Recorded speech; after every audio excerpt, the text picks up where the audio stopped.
Hi guys, welcome to the channel. I have to call it the channel because I don't even know what it's called yet at this point in time. I have no idea where this video is gonna go in the way of conversation with myself, and not quite sure what to say, so it's all going to be off the top of my head, so please excuse the dialogue, I guess. So here I am in the Philippines. We are in North Cotabato, however you want to pronounce it, and I've been here several times already. The first period of time was for 7 months, and that was to actually meet my Filipino wife, Regine. I say wife because we actually got married online first of all, but that's for another story. I'll explain all that another day. We then later got married here in the Philippines to legalize things properly, but since then I spent 7 months here in the Philippines originally, and then I forget, to be honest, exactly how long it was. Then I come back and spent several more months on another period of time, but Regine was pregnant at the time with our young boy Joshua, so I unfortunately had to return again to the UK because that's where I'm originally from, if you can't tell from the accent, and basically had to try and sort out my finances because I had a business in the UK as a commercial cleaning company owner. So I tried to sort out finances so I can make it here and either be here permanently or reside in the UK with wife and baby permanently, whichever we decided to do. So here we are back again. Since then, just to kind of jump in, we did spend it was a year and a half in the end in the UK. I took Regine and Joshua to the UK, so there's a lot to talk about. It won't all be in this one video. This is the welcoming video, but what I'm going to talk about very soon is the renovation and the purchase of land and house, which we are just going through. So I'll just turn the camera around now if I can. So I'm not going to go into it fully on this video because I'll save that for another video, but we have purchased a plot of land for it's about 441, random number, 441 square meters of land out here in the middle of the flipping rice fields in the province of North Cotabato. So that is Mindanao, and believe what you want to believe about Mindanao, I have found it to be 100% safe. You know, regardless of UK government guidelines saying do not ever visit here, it's in the red section on the map of the Philippines. So yeah, I've had no problems here. It's been fantastic for every time I've been here. So we purchased a plot of land, 441 square meters. I'll do a bit of a tour. It did come with a house as well. I'll go into costings, pricings, everything that it includes, and what needs to be done and everything else afterwards. But yeah, here we are. So we are in the middle of flipping nowhere. It's fantastic. No chickens. I can't hear any chickens. I can hear birds, I can hear crickets, the occasional stray dog or stray goat. It's pretty awesome, to be honest. I like my my privacy. I like quiet, but I like to make noise as well. So that means I can do that because we're in the middle of nowhere. So here is the front of the property. I'll just quickly show you, facing the front of the building, and we'll go from there. And I'll continue this all with another video really at a later date. But and that's about as busy as this road gets. Perfect. Right, here we go. So here's the front of the property. Nice plot of land out the front, quite a big plot at the back, and it's a 3-bedroom building, well, 3-bedroom house, which needs quite a bit of work, but it's got awesome bones to it. It's got quite a lot of structural soundness, for lack of a better word. already there. Apparently it's been through a couple of earthquakes already and we're still standing, so we got an absolute killing for a price on this, to be honest. Yeah, fantastic stuff. So for now, for this video, I'm going to leave it here.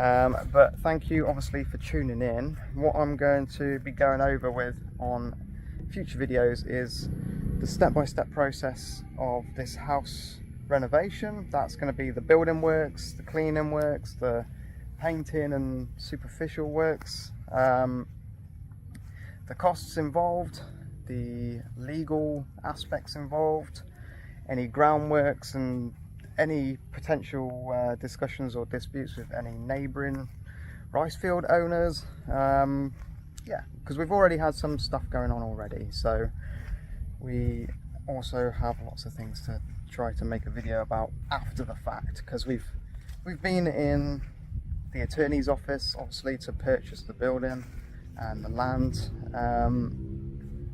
We've done quite a bit of research because me as a foreigner, I can't own the land. However, I'll go into that as well on another video, how we can get around that and make it so it's sound in my name as well. So anyway guys, that's it for now. Please tune in again, hit subscribe, hit that like button, smash down some comments, do whatever you can do, try and help us out a bit, get some people coming in and joining in on the fact. We're going to do some awesome stuff as well, just to give a bit of a heads up. We're going to be getting involved with the locals, some games, some fun giveaways, some, how else can I word it, just trying to give back to the community that are so happy and so lively and lovely to me as a whitey foreigner. So anyway, take care guys, I'll see you in the next one. Bye bye.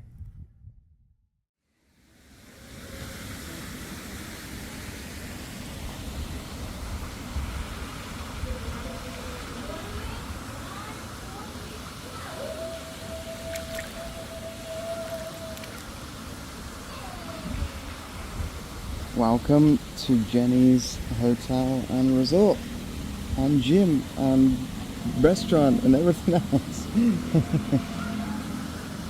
It's only, well, it's quite a small place, to be honest. I mean, the town that we're in is quite small.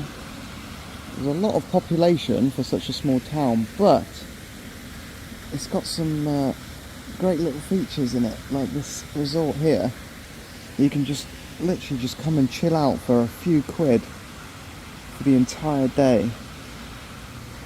It's awesome, absolutely awesome. The only trouble is it's a complete sun trap.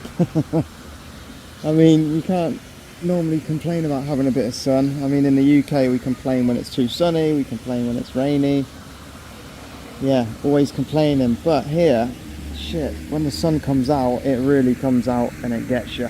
I mean, I'm going to be burning. I'm going to turn the camera around again so the sound might go funny, but yeah. Okay, hopefully you can see me. I'm in the pool. It's lush, it's nice and cool. It's boiling hot weather and you can just chill, man. Chill, no one in here at all. Apart from Regine, Joshua and Mario, obviously, but that's it.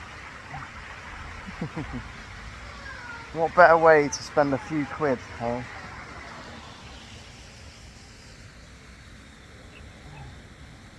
Actually, when you think about it, it costs less than a Costa or Starbucks or whatever your fancy is in the morning. Most people have a Costa or Starbucks or something in the morning. Exchange it for this, man, if you can. I mean, I don't know what all of your guys' plans are for coming out and spending time in the Philippines or emigrating or whatever your long-term goals are, but I'd much prefer to do this and sit in a coffee shop and spend 5-6 quid on about 20 minutes of nothingness, really. I've got lots to say about this thing, really. How everybody gets trapped in this rat race. I mean, I won't go too deep into it, But everyone gets trapped in this rat race thinking that you have to work a 9 to 5 and you have to progress through the career ladder and everything else to have a happy, successful life. And you get to age 66 or 67 or whatever it is, by the time you get there, I mean, I'm only 34, so retirement age for me is probably going to be 80 by the time the government decides what it wants to do. But for me, that's not how I want to live. And people might think, you know, it's not feasible, it's not doable, you can't possibly be 30 years old, 34 to be exact years old, and live in a country that's a third world country, which is what the Philippines is. Can't possibly do it. You don't have a pension, you don't have a massive income. Of course I don't. Not at this point in time anyway, but how to make it happen, YouTube. Oh, it's getting a bit deeper here now, fucking hell. Right, so let's talk a bit more about what you can and can't do in life. You don't have to work for someone else. You don't have to. Although old-fashioned values and ways say that you must progress. I don't think it's like that anymore, to be honest. Every job I've ever worked in, it has limited options for progression. You might go from the bottom entry level up to, like, I don't know, a team leader, or if you're lucky, like an assistant manager or a manager. But can you honestly tell me that the pay is much better? And is it going to give you the life that you want? If you say yes, I guess you're fine. But for me, I can't be a manager in the UK of a company earning decent money, and I can't be here at the same time. And this is what I want to do.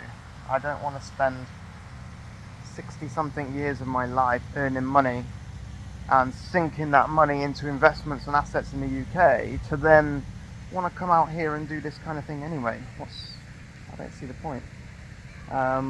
You might say, okay, yeah, you could spend your entire life, adult life, leading up to retirement, building those funds, building those assets, and you sell it all and you come out here and you retire.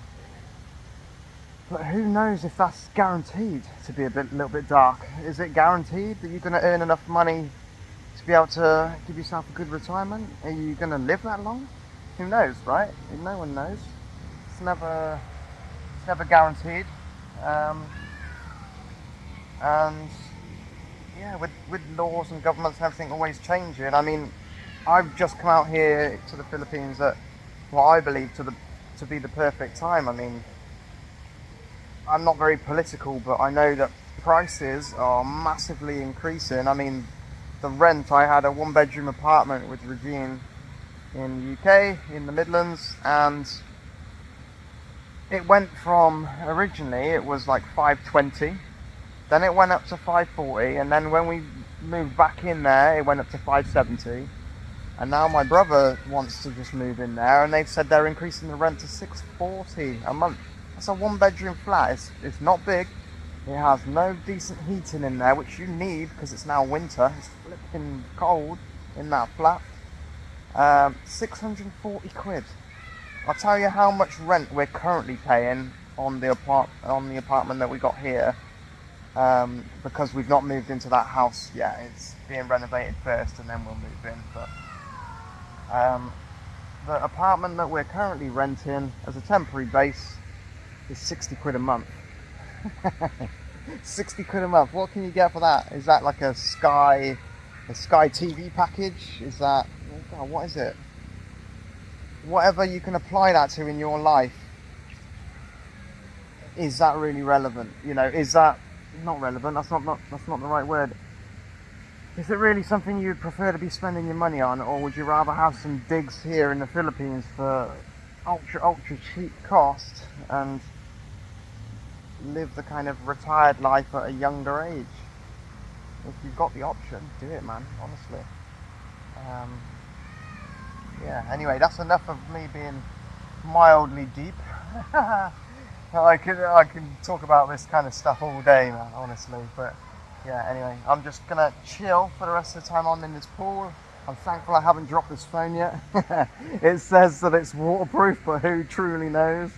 I sure don't want to test it. I'm the least positive kind of person when it comes to trusting technology and whether something's waterproof or not. So I won't be testing that. But anyway, I'm gonna come off this video now. Everybody, enjoy your day wherever you are in the world, whatever you're up to. If you're in the rat race, I do feel sorry for you, but you don't have to stay in it. Just always know that. And if you think that it's too difficult to leave because you've got a wife and kids and all that stuff, it's still doable. It is doable. You just have to take that leap. You have to use every bit of funds that you've got to make it happen. People say you can't come out to countries like this without £30,000 or $30,000 worth of savings in your bank, but you can. I haven't got savings, man. I haven't. That's being completely truthful. I got nothing. Every bit of money that I've had, I've sunk into that house and the renovation that's come in. And that's still not enough money to fully renovate it. So anyway, that's me. A little bit anyway, but I'm going to get out now. Take care, guys, and I'll catch you in the next one. Bye-bye.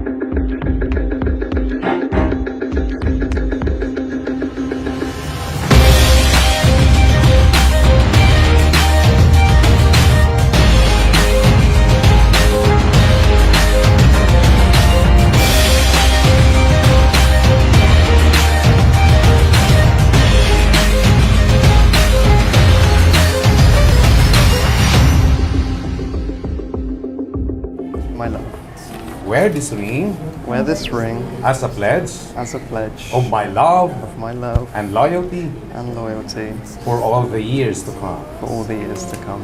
Thank you. Babe, Wear this ring wear this ring as a pledge as a pledge of my love of my love and loyalty and loyalty for all the years to come. for all the years to come. It is all in our hands, it is all in our hands.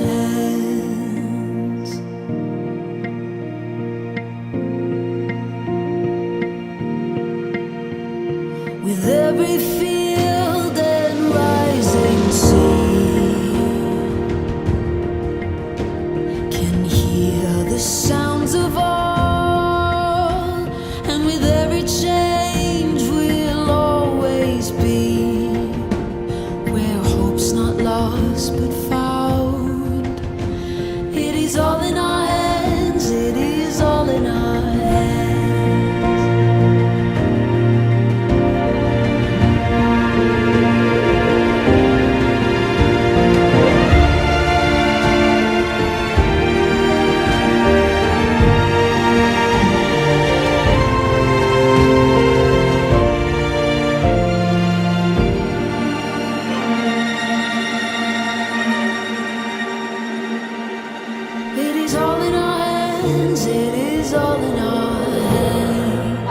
Starting this day, there were no little Regine and little and Reg, let me say how happy I am for you that you already found the man to be yours forever and always, or better said, you both found each other. I know you will be the best wife to your husband and the best mom to your children in the future. I pray and wish that you'll forever love and be loved, respect and be respected. Always remain this strong and powerful woman that I know. A good man is now in your side, by your side. To the both of you, you can always count on me. Wish you both a happy marriage and amazing life. From now on, always remember whatever happens, you will face together. Sail away, my Sail away, my dear friend Regine. Sail away into this new and amazing love story you are starting to create on this day. Enjoy every single moment. Thank you and congratulations.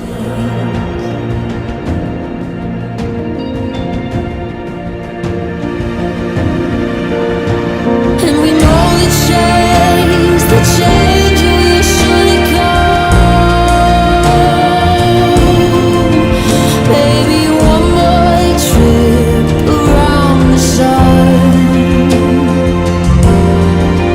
But we'll gather here where land meets sea, where we can be as one.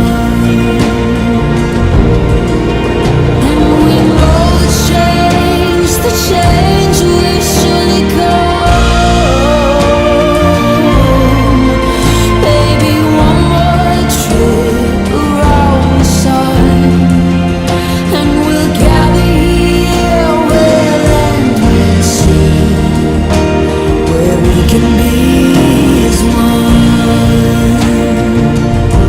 It is all in our hands, and we know the change will surely come. This life of time, we can be. It's all in our hands. It is all in our hands.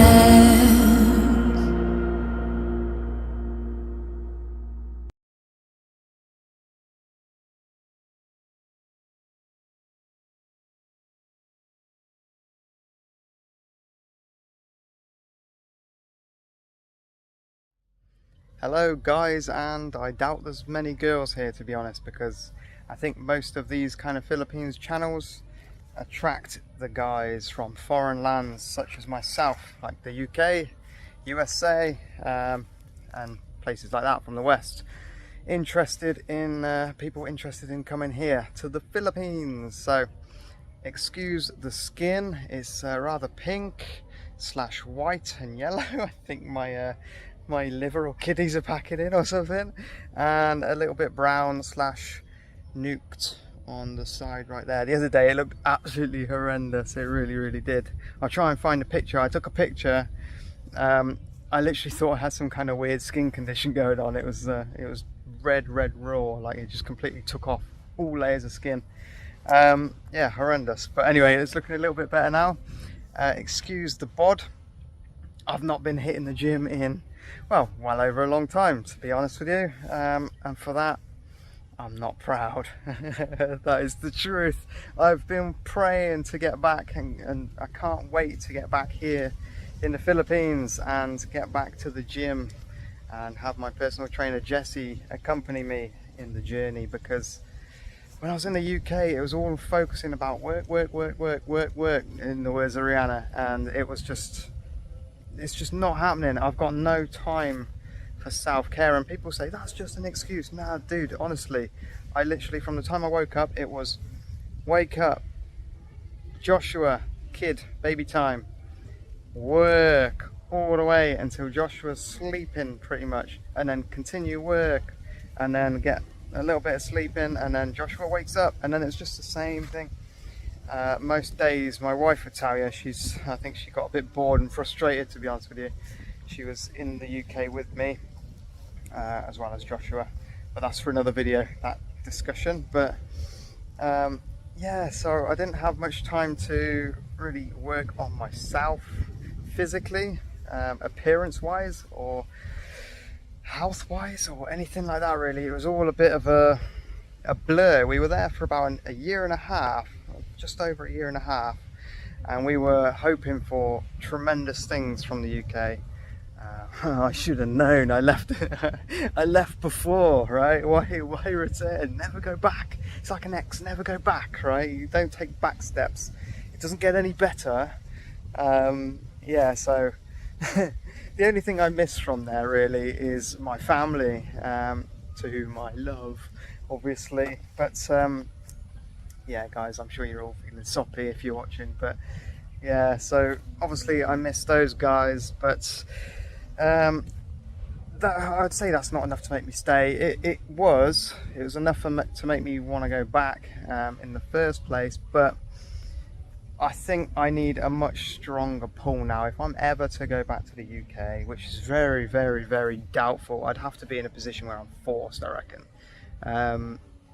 Yeah, that would be the only reason why I would ever return. Or some kind of tragedy, but let's hope that never happens, obviously.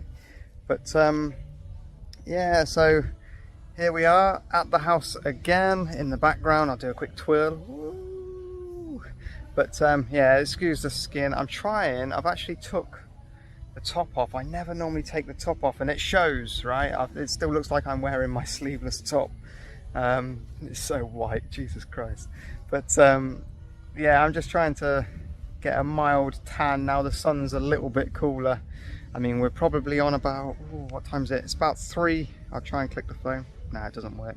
We're on about 3 p.m. at the moment. It starts going dark about 4:30, 5 o'clock. Come about 5:30, 6, it's pitch black here every single day. It doesn't change throughout the year at all. Yeah, so for those of you that don't really know much about that, the times don't change here. So I don't know about America. I'm not well tuned into that part of the world, or most other countries, to be honest with you. I've not traveled that much, but I know that the UK has daylight saving, so it'll go forward an hour, back an hour, forward an hour, back an hour, based on the summer season and all that lot. So obviously it gets darker earlier one part of the year and then lighter later, and yeah, all of that kind of stuff. But we don't have that here. It's just the same routine every day. That's not everybody's cup of tea, to be honest. Some people, I know my dad in particular, he likes the idea of having long light evenings in the summer. Sometimes in the UK it's still bright at like 10 p.m, which is great, but then it's bright again really early in the morning, and it's like you don't get any sleep, especially with it being baking hot as well. You just really don't get any sleep. It's not tuned in, the UK, it's not tuned in. Everybody's houses aren't equipped with aircon, so when it hits 35 degrees in the summer some years, man, you just get baked.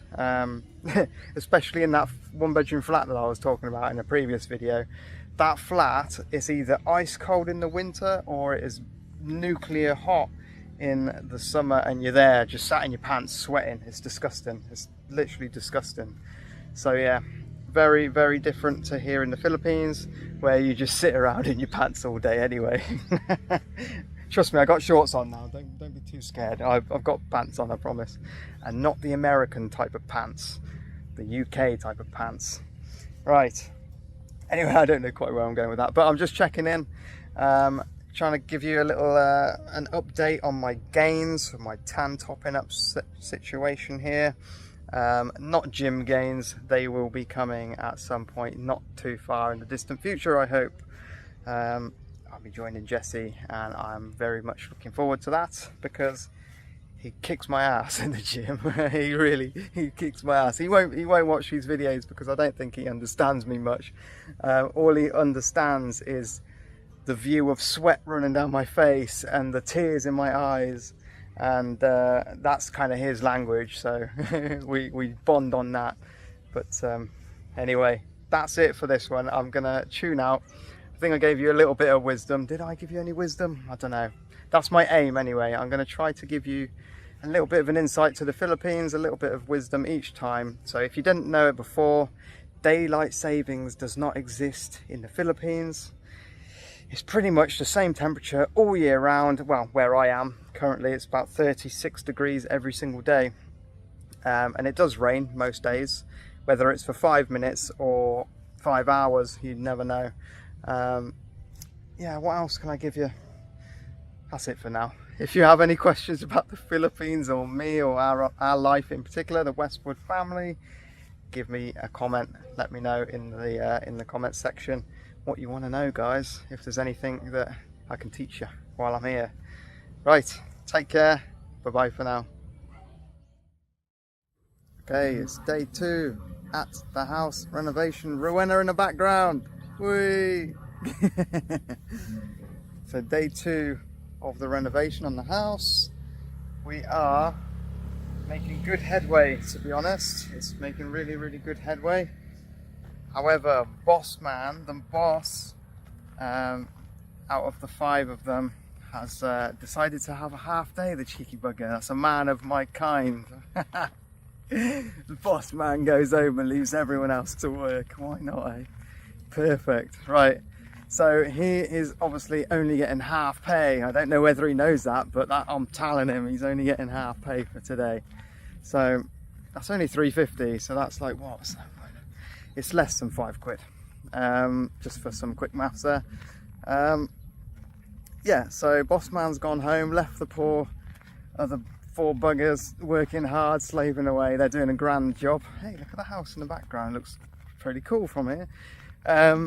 Yeah, so, but they're doing a really good job. Hopefully I can use my my editing skills on my crappy laptop to try and interject a little bit of footage of these house builds. Either that or I'll try and make separate videos of the whole renovation itself anyway. To try and give you all a better understanding of what's been going on and everything. But I quite like these little walk and talks, a bit of monologue. As you can see, the sky is a little bit moody, the ground is a little bit damp. We just had a pretty heavy shower. It was only a 5-minute blitz though that came through, so that's why it's a little bit boggy. And here in the rice field especially, look, it's very boggy, and over that side as well. I don't know whether you can see, hopefully you can, but we've actually got, I don't know what you call these, there is a proper name for it. I mean, my wife calls it a canal, but it's not the same as in the UK. That's not a canal, but maybe you guys can help me out. It's just some kind of overflow and not filter. I was going to say filter, but that's equally the wrong word. So yeah, we've got one of those that stretches out all the way in front of the house and goes all the way down for miles, basically, to make sure any flooding goes off down there. I have seen it right to the rim. A little bit further down, it goes up to like 6-7 foot. So it can be pretty deep. Obviously taller than I am. I'm certainly not 7 foot. I'm only 5'7", but yeah, I wanted to show you something, guys. Today I have amassed a few friends just on this little walk that I've just done. I've just spotted it. I don't know if you can see in the distance. I've got, right where my fingertip is, there is a doggy, a stray doggy staring at me.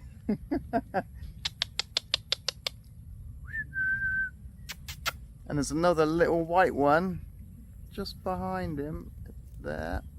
He's on his way. It's actually, it looks tiny in the video, to be honest, but they are quite close. Let's see what they do. Let's see what they do. Nah, they're scared. See, they're running away. But that's because they're not used to seeing a white dude that's burnt to a crisp. But anyway, I love dogs. For those of you that obviously don't know, which is all of you, don't know why I said it. When I first came here on the first trip to meet and marry my wife, this was back in 2022, there were little puppies that got abandoned by their human mother. The human mother wanted to leave and go around gallivanting, basically. She, I don't know much about her, but it seemed like she had, yeah, she didn't really care about having the dogs. So she left these 2 little puppies, right? And they're gorgeous. And I decided to take them on ourselves. They weren't even 8 weeks at the time, they were only about 6. Cute as anything. I'll show you those in other videos. They're really, really cute. Daisy and Flo, I called them. I called it Flo because it's go with the flow. She's really, really chilled out. She just sits down, chills out. And Daisy, she's just cute. Cute as a daisy. But the dog's over in the rice field now, just staring at me, the bugger. But anyway, I've gained another friend as well. And the reason why I haven't just shown you my new friend is because they were just taking a piss. Not taking the piss, they're taking a piss. As soon as I got here and I wanted to get the camera out, they just started taking a leak. So here they are. I hope I can turn the camera around so you can see. Hey, that is my friend. I don't know what the name is yet, or what sex. It looks like a girl. You can always tell. I could be completely flipping wrong here, but I always just look at the eyes. The eyes look sweet. Looks like a girl to me. Looks cute. And in the distance up there, we've got a pack of wild dogs coming my way. So maybe we're going to make some more friends today. And there's the one that was just staring at me. But anyway, I just wanted to check in and let you guys know how we've been getting on with the renovations. They're actually blitzing through every single room at the same time, because there's 5 of them, well 4 now. They're making great headway. It's a 3-bedroom house in total. Main room, which is about 11 meters long by, how long? By 11 meters by like 4 meters or something like that. So that's a pretty decent sized room. And then a bathroom at the back, a CR, they call it a CR if you don't already know. And that is for comfort room. But they're working on every single room apart from the comfort room. They didn't think they had to do that one because a lot of Filipino households, they don't bother touching it. They just leave it as the raw concrete walls. Oh, excuse me. The raw concrete walls. But it looks a bit too rough for my liking. If you're going to do the rest of the house, you may as well do the bathroom as well, right? Why not? That's sometimes the most exciting looking room. Here comes someone. Let's see if they say, "Hey Joe." Let's see. You ready? Right, here we go. Nope. No, just a cheeky smile. Loads of people say, "Hey Joe." But yeah, the bathroom needs to be done. So I've basically been talking to the guy that skipped out on a half day today, the business owner. Don't know if he's got a business, but we'll call it that. The team leader, the manager, the boss man. And he says he's happy to do the bathroom, but we're going to do it all. So we're going to get flush toilet put in. The little toilet that's in there now is going to get blitzed out of there. We're going to put a sink basin in there. We're going to put a shower, replace the taps and everything. Make it look really, really fancy. Nice black fleckled tiles on the walls and on the floor. And that's the same plan for throughout as well. Black fleckled tiles throughout the house with white walls. Keep it nice and clean and modern and looking large. Right, anyway, so that's me checked in for today. I'm glad you've got a chance to meet my new friends. Glad I made some new friends. It's quite lonely. But yeah, anyway, that's it for now, guys. Take care. Hope you've enjoyed the mini video. Bye bye now. I thought I'd just quickly tune back in. First of all, apologies for the last audio. I didn't have my earbud in. They actually have a built-in microphone, which is awesome. But I forgot in the last video, so hopefully post-edit I can sort that out a little bit. I don't know how it's going to turn out yet, but I'll apologise up front. But I've made a couple more friends. One's brown, looks like a Filipino, and this other one here is a whitey, like me. You ready? Can you guess what it is? Hey. Where you going, dudes? Where you going? I don't know who owns these goats and dogs and everything, but yeah, they're everywhere. It's pretty cool. It's cute to see, but it's a bit random to me. Hello. Oh, it's gonna charge me, dudes. It's gonna charge me. They get really pissed off. They get really arsey. I don't know if you've ever been to like a petting zoo, and taking the piss, you are. Yeah, I don't know if you've ever been to a petting zoo or anything like that, but they're really arsey. They're like really arsey animals. But yeah, anyway, bye dudes, see you later. There's wildlife everywhere. It's awesome. There's birds everywhere, tons of birds. the flying kind, not the female species, guys. But yeah, loads of birds, loads of dogs, goats. Thankfully, no chickens. I think there was one. I said in the one video, going back, oh, there's no chickens, and then like right in the distance in the background, like, I was like, oh, fucking hell. But I thought, you know what, I might edit that out, that chicken, because it made a mockery of me. But yeah, anyway, tan for today. I've had top off for a little bit today, not much though, because I've been a bit busy. But yeah, I've really been caught. Look at this. I don't know if you can see my back.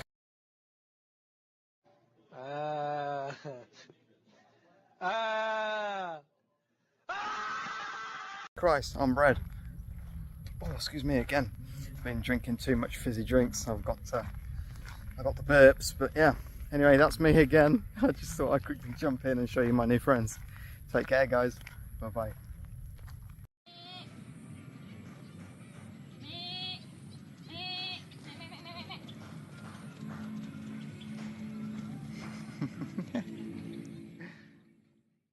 Hello everybody, and welcome to our YouTube channel, Life as Westwood. For those of you that don't already know me, my name is Wes, my wife is called Regine, and we have a little boy called Joshua also.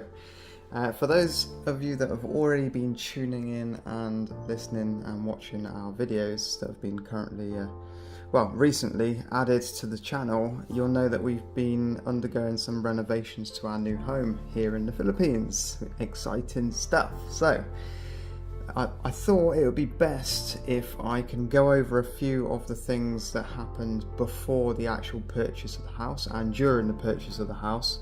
For those of you that literally have zero clue what that involves or how to go about doing things, and those of you that are interested, maybe you can get some value from this.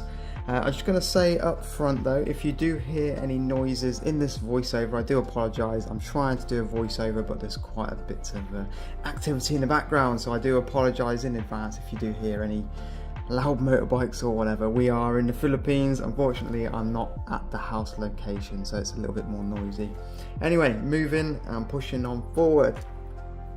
How did we find this house and land in the first place? We were actually living in the UK at the time, all three of us, and we managed to find this absolute gem of a location from the other side of the world, basically. How did we do it? Well, it's as easy as searching on Facebook groups in the local area for where you're looking. So for example, I don't know, if you're looking in London, in the UK, you'd say London for sale pages or something like that. Just something very, very simple. You've probably got similar things in whichever country you're in.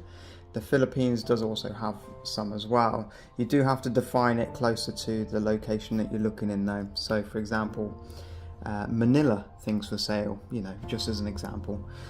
Anyway, so we found this in a Facebook group for this local area. We found out that it's also been up for sale for quite a few years. The seller was very much keen to get rid of it, but not because it's a bad place.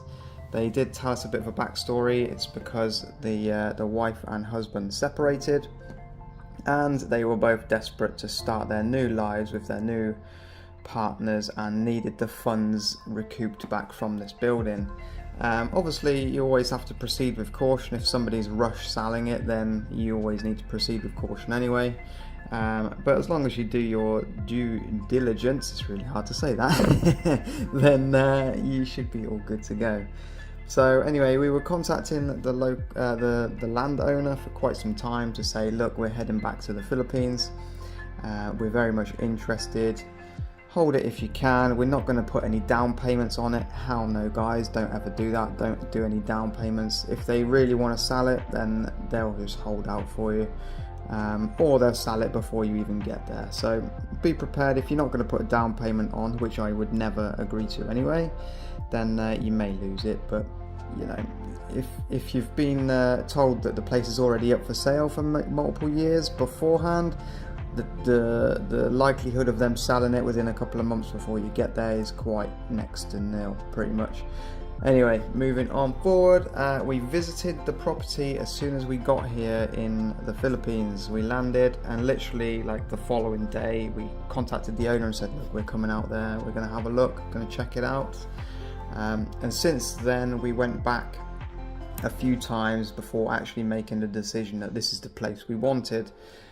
From the pictures, obviously it always looks great, but you do need to go around and be in person before you make any decisions. You need to check out what the traffic's like, what the noise levels are like, how close the nearest neighbours are, how ideal is the location, what are the bones of the actual building like that you're buying. Is it a complete wrecker? You know, do you have to pretty much knock it down and start again? If so, walk away. Literally everything that you can possibly think of. Double, triple, quadruple check everything before you make any decisions, before you show them your hands that you're going to deal, before you agree to anything. Right, how did I know the laws and everything regarding foreigners? Now, if you, by face value, foreigners cannot own land. 100% foreigners cannot own land. However, apparently the Philippines is in discussion at the moment by trying to pass a law where foreigners can own land, so that would be exciting for the future, but that will only increase the cost of the land per square metre. So I'm kind of hoping it doesn't come in, but in another way I'm hoping it does. Hopefully I own a lot of land before that law passes. But anyway, so how did I get around it as a British citizen in the foreign lands? Yes, I'm married to Regine. Yes, we have a little boy. That doesn't make a huge difference. It kind of does. However, I'll quickly explain. What we did is I act as a counter signatory. So technically Regine can't sell this land without my signature as well. We haven't got Josh's signature on there because he's 19 months old. He can't even hold a pencil, bless him. But later down the line we will be looking to put everything in his name anyway. Just not right now, we're just sorting this out between us for now. So I am a counter signatory on it, which means that my name is on the deed of sale for the house, for the land, for everything. Okay, so nothing can happen to it. I am safe. Yeah, so for those of you that doubt him, there you go, there's a little bit of a loophole. Anyway, I did a lot of research beforehand regarding the laws and the ways around things and any loopholes, etc, etc, so I didn't go into this completely blind anyway.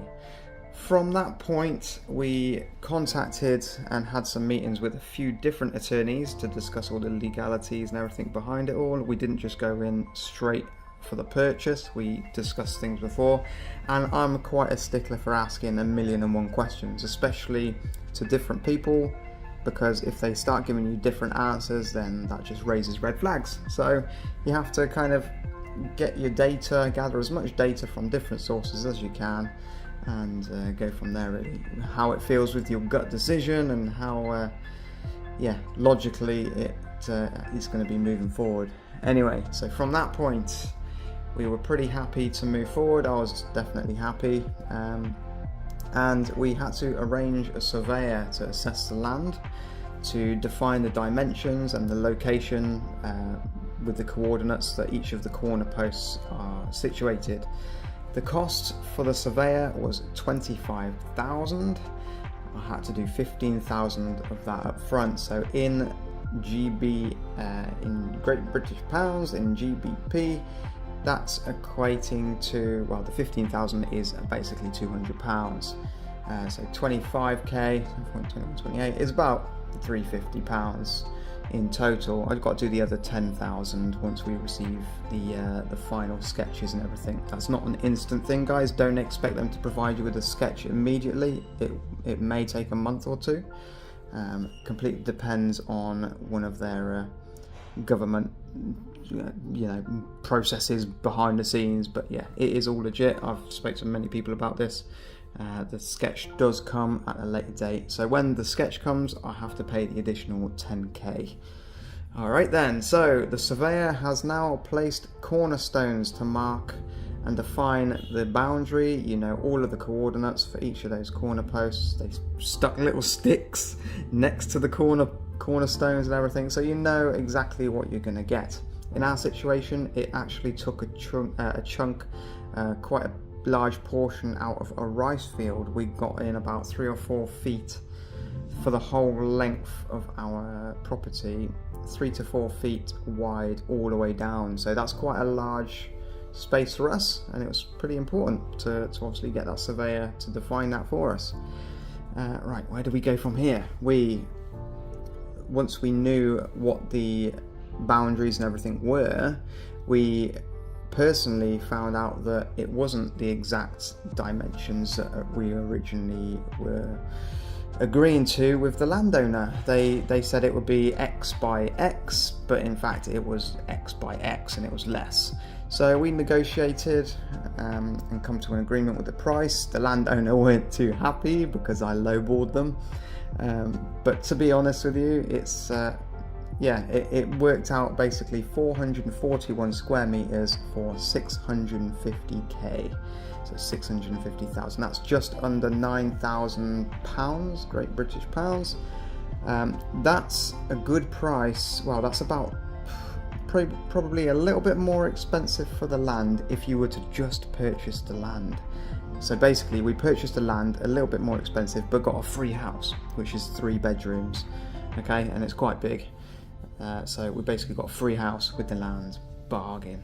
Anyway, once we agreed that, we went straight to the attorney with them, discussed everything. We also went with the owner of the mother title, so a person that owns all of the surrounding rice fields around us. There's like 50 odd hectares of rice field. We had to take them to the attorney as well. That's because obviously it's situated within their title. So once we ensured that the title is actually clean with all original documentation, there's no mortgage for this house or lands, and any additional owners or whatever are not dead and whatever, it's a clean title. Once that was defined, then fantastic stuff, we were all good to move forward. That was not a quick process, guys. We were sat in the office for hours, honestly hours, on a wooden bench. So be prepared if you go into an attorney's office to do something rather large, rather than just a notary or something like that, then take a pillow. Just take a cushion to sit on, because your bum will go numb. All right, so how much did that cost for the attorney? Us, it cost nothing, because the landowners, the land sellers, said that they will front the paperwork costs, which was great. So the 650k for the land and house, that also includes the deed of sale as well. That as a total, if you don't have that agreement with your particular purchase, it ranges from kind of 2.5 to 5% of the value of the purchase that you're doing. So if you're doing, for example, this purchase of 650k, then 5% of that, or 10%, would be 65k. So yeah, 5%. I forgot what numbers I'm saying. I forgot what numbers I've said. Do the maths, guys. So it's just 2.5% or 5% of the total value of what you're paying. Do the maths for yourself, man. Don't be lazy. Anyway, right, once that's all been agreed and everything, the landowners sent the payment across and paid for that as well. And we also gave the 650k in front of the attorneys. We got all of the signatures done from myself, from Regine, my wife, from the landowner, both of them, because it was a husband and wife or husband and partner, plus the mother land owners, mother title owners. They also signed it, as well as the attorneys that were present as well, and a witness. So there's loads and loads of signatures. There's also thumbprints on these documents to make sure it's all legit. There we go. And there was like 6 copies. Me and Regine received a copy each, basically, so just in case we go and lose one, because we are the present owners. And everybody else received 1 document, because obviously they don't need to be too accountable for their piece of paper, I guess, because they're no longer the owner of it. What did we do from then? So we had this agreement with that rice field owner that we're going to take a portion of the rice field. It equated to about 89 square meters land. This was added and agreed with the mother title owner. What we had to do was officialize that as well. So we went to a barangay hall. Now they have all of the same documentation, all of the same kind of legal capacity with making these decisions and agreeing everything as the attorney does. They just can't do like notarizing and all that kind of stuff. So go to the barangay hall. We got that official documentation signed. This is all confirmed with the mother title owner. More signatures were done. So they have confirmed that they've sold that portion of land to us. Fantastic. So they can't recoup anything back. It's all there in black and white, and everybody's got copies of that. Right, the title, although they have the mother title, we have not purchased or defined the actual title for this portion of land yet. We can. There is nothing stopping that from happening. We have the deed of sale as well as the surveyor, well, we will have the surveyor sketches very soon. Once we have that sketch, everything is absolutely fine. Nothing can be contested and stolen back. If anything is ever contested, we've already been confirmed with the attorneys that if it went to court or whatever else, went to some kind of legal situation, then we would definitely be the ones in favour, as we've established the purchase correctly by having the deed of sale and the defined boundaries by the surveyor's coordinates and everything like that. So we've basically shown that we've paid for this plot and there's not a lot they can do about it, to be honest with you. But however, we will be getting the title for this home put in our names. We'll put everything into Joshua's name, our son, so that there's no other issues. It's going to be his when he gets a bit older anyway, so we may as well put everything in his name. But it does cost quite a bit to get the title sorted, and it does take quite a few months to get that all sorted and established and everything. So it's not a rush. It's not my first priority. I don't have the funds there to do it. I want to get it renovated first to some degree so we can go and live in there as soon as possible, hopefully next week. Yeah, but then we'll do the title at a later date when funds permit. Right, where did we go from there? So, with the agreement, although they fronted all of the paperwork, we agreed to settle their outstanding water and electric bill. They had a debt and a reconnection fee. The debt for the water was about 3.9 thousand, which is 7.2128. It's about 50 to 60 quid, about 55 quid for the water bill, and the electric was 35 quid. Okay, so not a huge lot, 80 to 90 quid in total. We've reconnected the water and the electric, but to them that seemed like a lot of money because they got 650k and they didn't want to spend, that additional 6k or whatever it was in total to get it all put back on again. Yeah, so that's all done. So everything, all of the paperwork and everything is completed by this point. Everything's legalized. We've turned the water back on, we turned the electric back on, and it's time to start renovating. So although this is a bit ass about face and you've already been watching some renovation process, here is what happened behind the scenes beforehand. And why didn't I get videos of this? Yeah, I hear you ask and question. It's because I weren't planning to do a YouTube video. I weren't planning to do a YouTube channel and everything until after the fact. I thought, you know what, renovating this will be good for YouTube. So yeah, so that's why, guys. So apologies for not having much video footage, but there we go. Hopefully this bit of dialogue over the top and pictures of some of the process has helped out in some way. If you do have any questions about anything, please drop me some comments. Feel free to always drop an email if you need to. The email address, I believe, is a new one, so don't count me on this. You can find it in the About section on our channel anyway, but I believe it is lifeaswestwood@gmail.com. lifeaswestwood@gmail.com. Send me an email if you need to. If you have any questions about anything, just drop a comment down as well. I will read and reply to absolutely everybody. Please hit like, hit share, tag some friends, make some comments, hit subscribe, do what you gotta do, guys. Help us out a little bit. Thank you very much for your time. Apologies for the long video. I hope it's helped out. Take care now. Enjoy yourselves, enjoy the rest of your day, and stay safe. Bye bye now.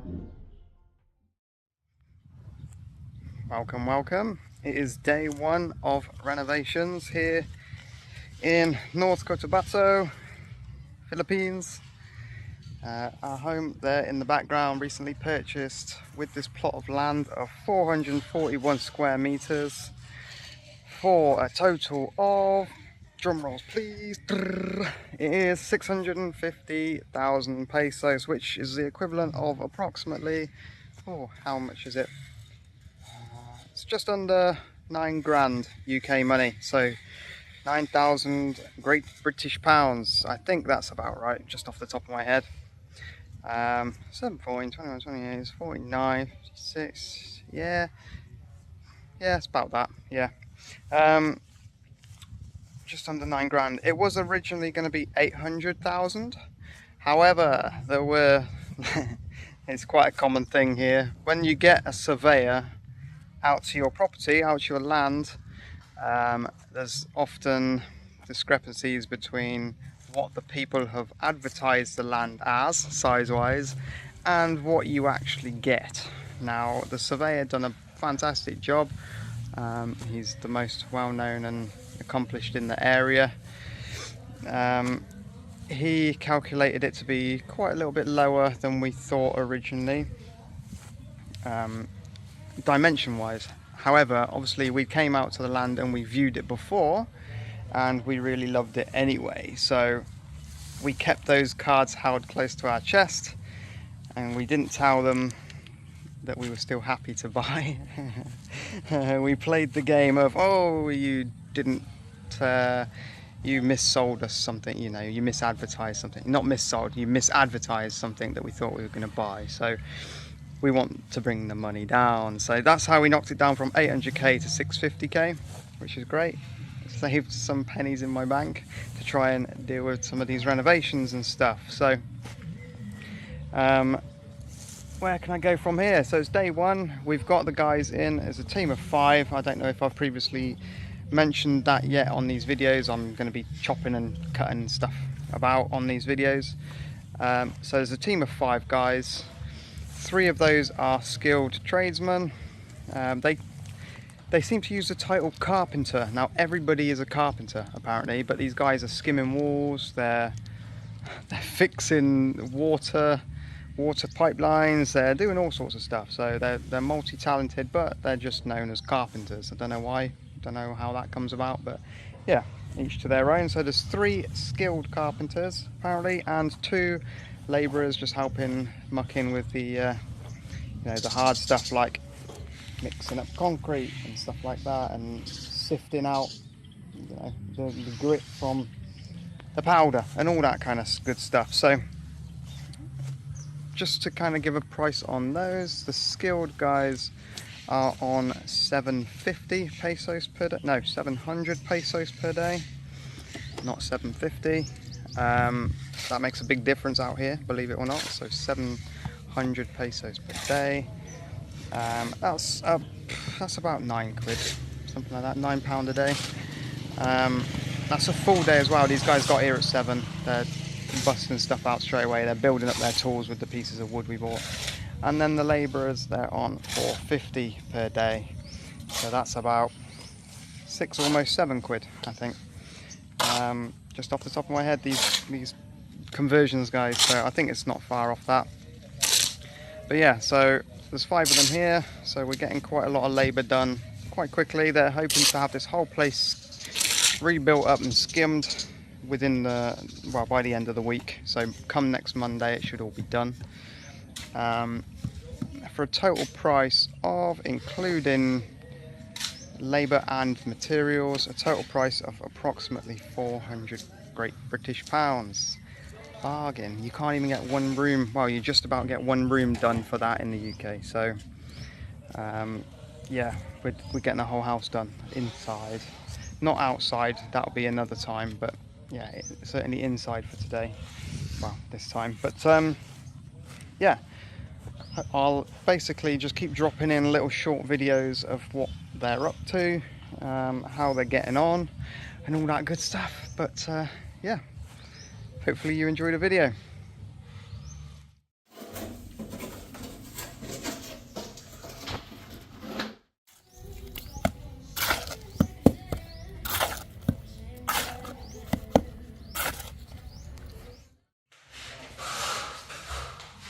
So this is the last chance that the house is going to be seen like this. Well, for this week.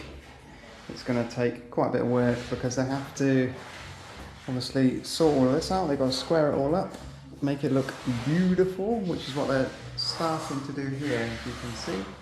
They're basically squaring it up in a Filipino kind of manner. And it looks like it's going to be a good job. But it's coming out quite a bit. Look at that. Yeah, but at least it's going to be square and flush, unlike it currently is. For those of you that don't know, these are the supporting beams of the house. That's why they jolt out a bit. It's not just for aesthetics. Aesthetics, or however you want to pronounce it. It is actually supporting sections. We've got 5 workers with us, 3 of which are skilled at their trade and 2 are labourers. Let's have a look in this little room quickly. Another wall, another structural wall that needs sorting, but this should all look very beautiful when these guys are finished.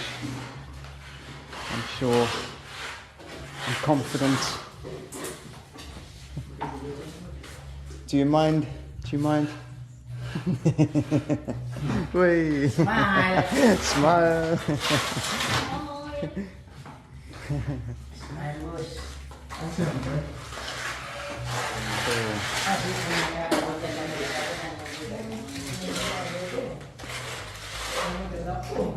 So they're already filling the holes. Fantastic stuff.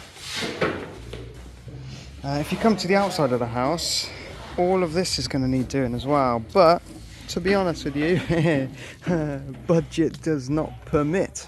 Okay, so we've got all of the skimming on the outside that needs sorting and painting, because it's like a minging grey concrete colour, obviously, and then the gaps at the top, I don't know, my brain tells me it needs to be filled.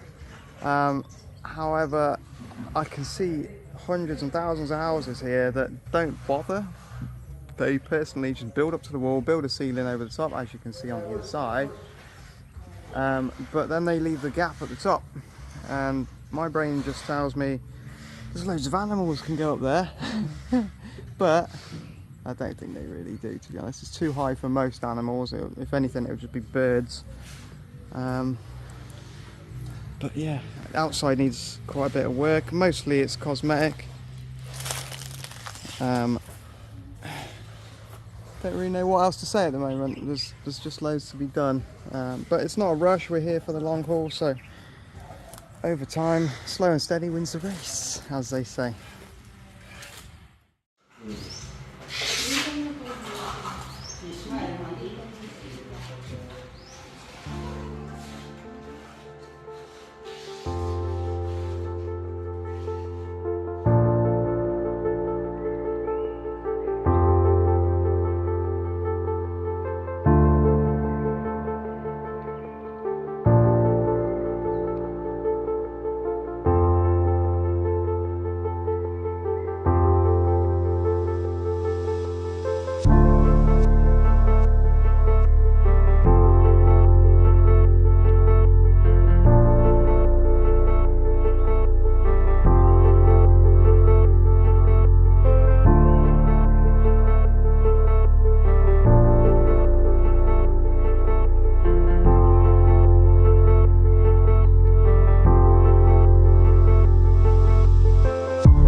Okay,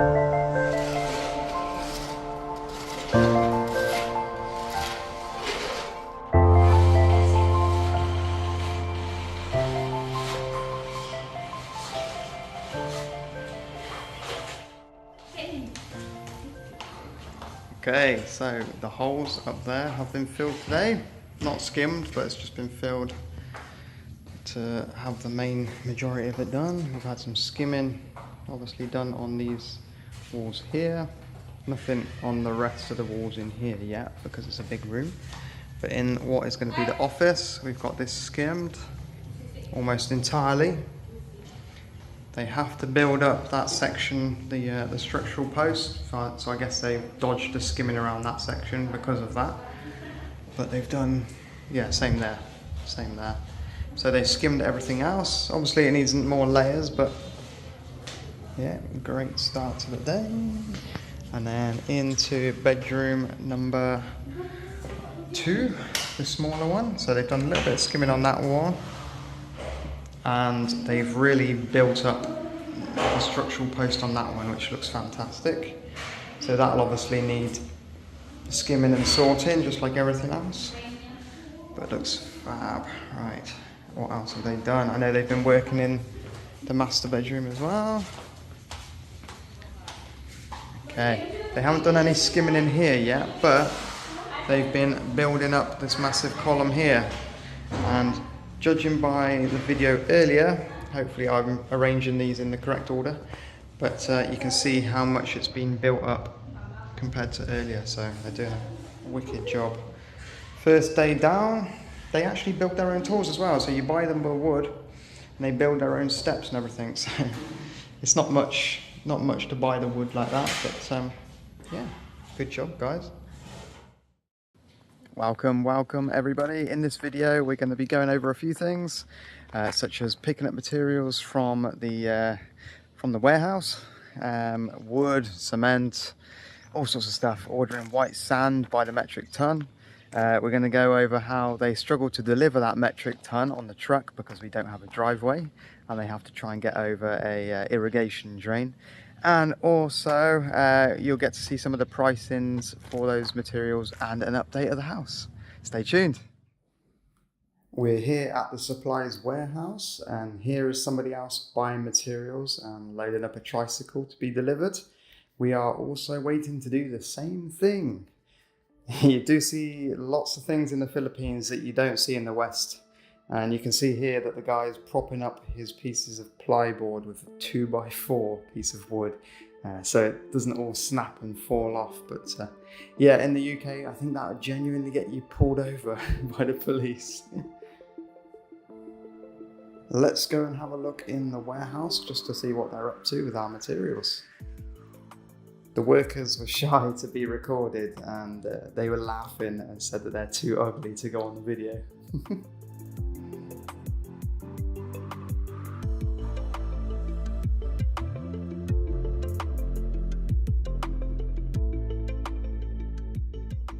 Fortunately, there's not too much here that we actually need structural wise because the bones of the building are already there.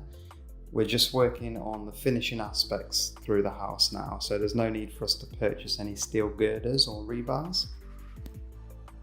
There's no such thing as health and safety here, folks. No hard boots, no hard hats, just a pair of flippity flops and a hard head.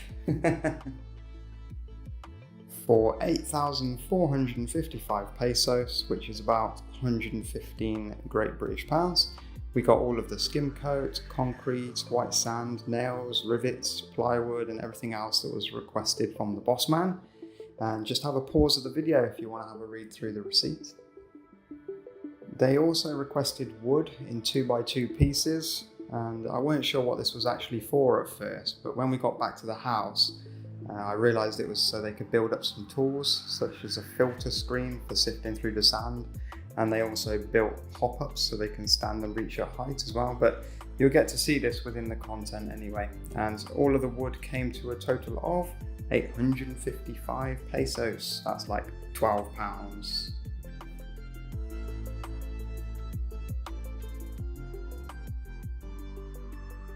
Heading back to the house now. following behind the truck, which is never a good idea because when you're riding with no helmet, your eyes get filled with dust and grit and all sorts of stuff. It's horrible. You're about to see a small section on how they struggle to get the truck onto our land, as the drainage gaps make the access very narrow. We do aim to widen this in the future though, but yeah, check out their hilarious reversing tone on the truck. It's a bit bizarre.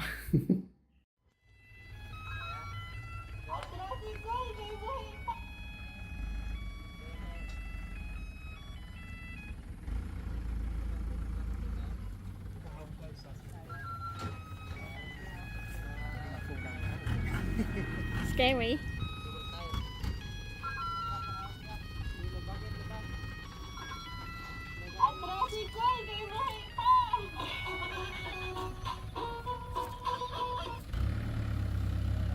I'm gonna jump off that truck. I'm not gonna risk my life.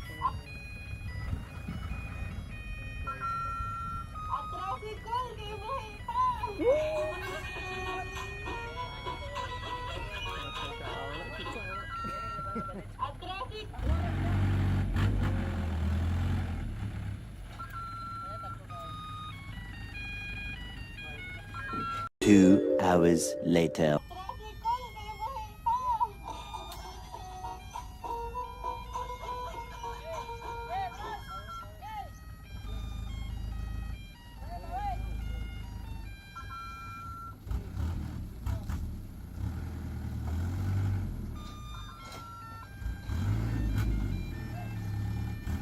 Good job.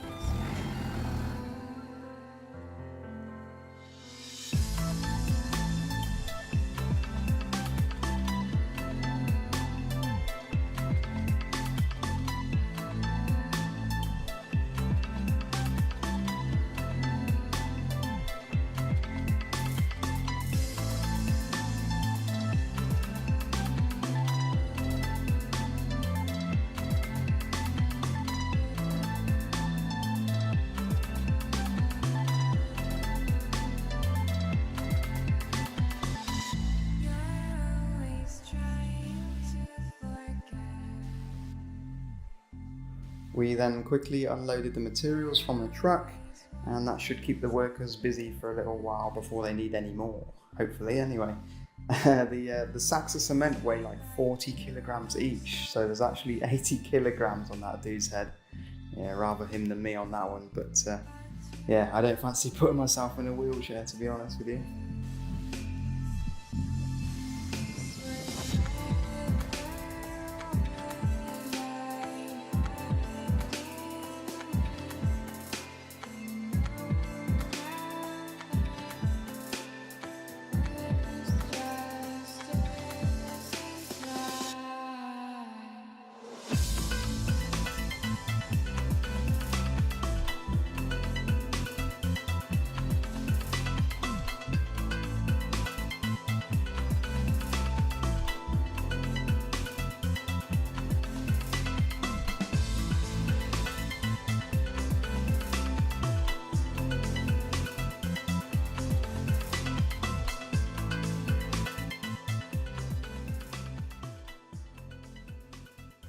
Okay, it's update time. So today the office has had the beams filled out and ready to be skimmed. And you'll see this does get done in the next clips. Joshua's bedroom number 2, has had all of the central region skimmed over, but not the lows or the highs. It's a bit of a strange tactic, but there we go. Let's roll with it. In the master bedroom, it's had a good skim over all of the main areas. The support beams are now dry though from being filled out. And this will all be skimmed in the next clips as well, which you'll get to see. And the bathrooms also had a plywood ceiling, to keep the bugs out. But yeah, still lots to be done in the bathroom, all of the tiling and everything else to be fitted. Yeah, that's what's to come.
If you're still here, fair play to you. Thank you for sticking with it and getting through the content. I know I don't have the quickest turnaround of time on the content, but yeah, thank you for supporting. And if you want to see more content like this, if you find it valuable or just enjoyable to watch, I guess, then hit that subscribe button. Please help us out.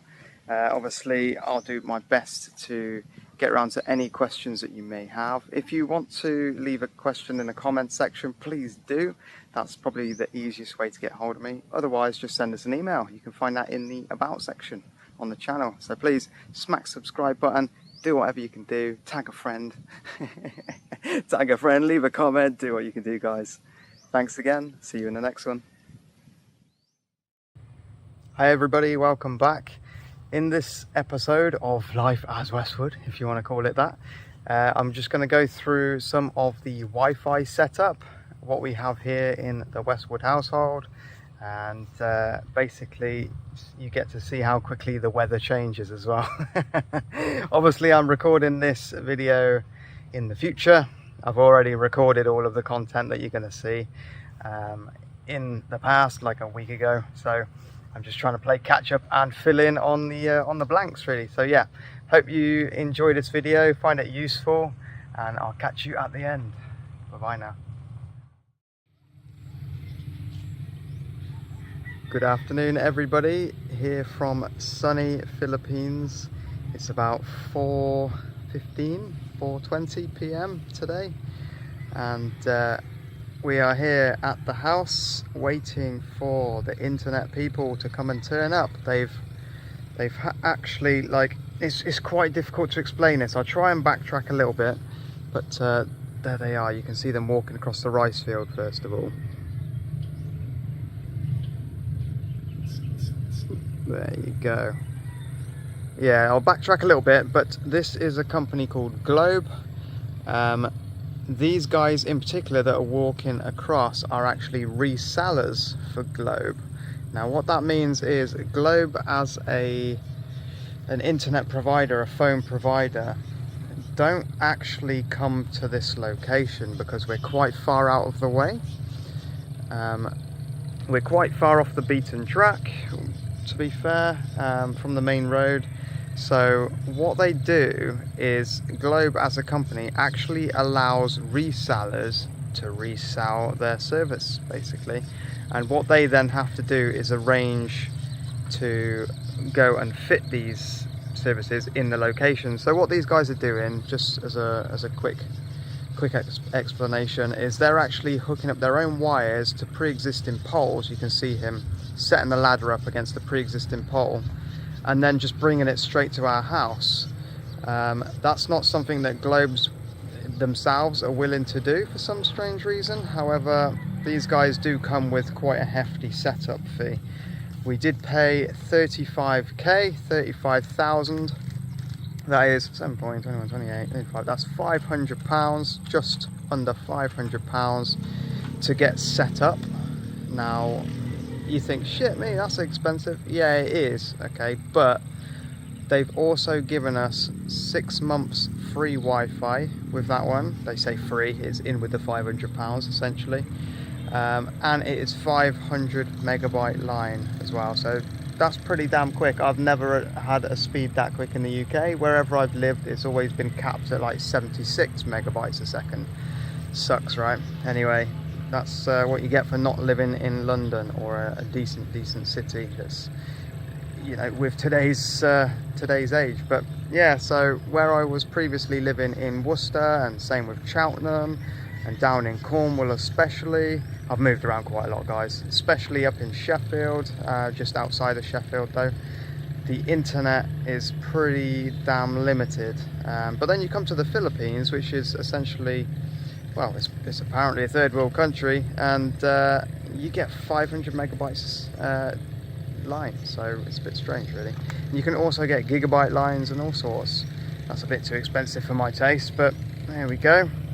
But yeah, so we've got these guys coming out to set up the internet for us, so we don't have to be at this house and struggle for much longer. We've been busy anyway, so it's not like we've needed the internet. However, it's about time now to make sure we've got everything sorted, and got to get the business back up and running and everything, because, you know, we need money. You can't survive here without money. You can't survive anywhere without money, to be honest. But yeah, there you go.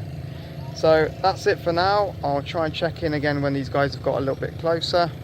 But they've had to run this wire apparently 5 kilometers.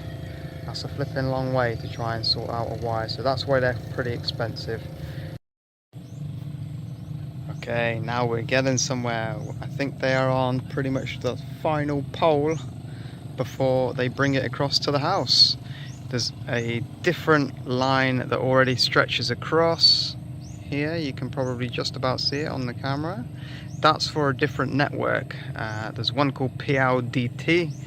They don't have a very stable internet. Apparently they're like 90% offline.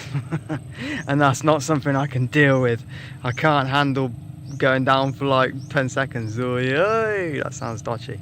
But yeah, I can't handle not being on the internet, especially when I'm trying to do like Facebook Lives and stuff like that. If it kicks me off, that's it, it's game over, guys. So yeah, so we're almost there. I think about maybe another 30 minutes and they will have breached the Westwood compound. They'll be here on the land and trying to hook it straight through to what's going to be the office. There we go. I forgot to say in the last mini video, after the 6 months expires, the 6 months that's included with the 35k, it then goes down to 1.7k. So about 25 quid a month, you get 500 megabyte line. You can't get that cheap in the UK. If you can, prove me wrong. It's been a while since I've been looking around, but it used to cost me over 30 quid just for like 70 meg. So yeah, let us know what you guys can get, where you are, where you're based and all that good stuff. It's getting a little bit grey now. I think we're close to having it rain on us, to be honest. Is it?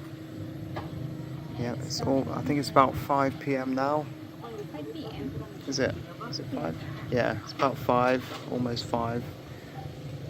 It's getting a bit grey and cloudy. I think the rain is going to be coming. Oh, here comes the wind.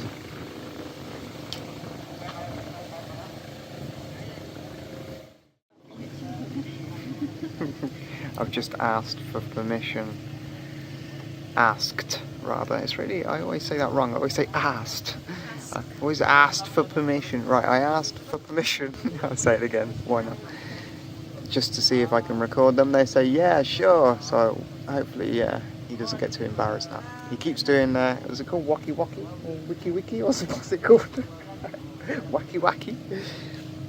It's where they stick 2 fingers up. You see it a lot in Asian pictures of Asian people rather. They stick 2 fingers up, and not the V's, not like an FU kind of sign. They do it the other way, like the peace sign. What they call it? Wacky, wacky, wacky, wacky. Yeah, I don't know what it means. I think it's just like, hey, I'm here, I'm cool, that kind of thing. But anyway, I'm not quite sure what these guys are up to. I think their epic internet cable has got a bit twisted. They're at the last of the wire.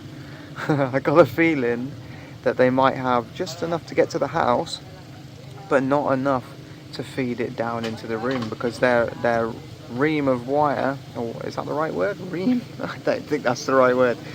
The reel, rather, of wire seems to have run out. So yeah, let's see how far they get. And this rain, you can't really see very much on the phone. That is super dark.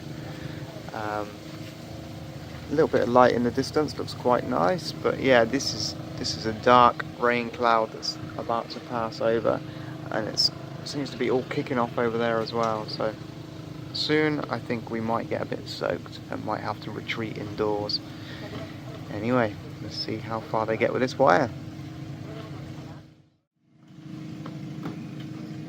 Hey, you know I mentioned PLDT cable earlier? Well, look at the back of that dude's shirt. Blasphemy. Apparently he works for PLDT. And he's doing Globe freelance work, Globe reselling and refitting. Blasphemy. Guys, if something funny happens, I'm posting it to You Been Framed. 250 quid would go down quite nicely. Is it 250 quid still? I know it used to be. But yeah, 250 quid for a funny video, that'll do. That goes quite a long way here in the Philippines. That's 250 quid times 73. That's a few beers, to say the least. Can you see the rain coming? Look at the different colours of the clouds. The sun is actually behind us. But the benefits of being surrounded by rice fields is you can actually hear the rain coming before it gets near you.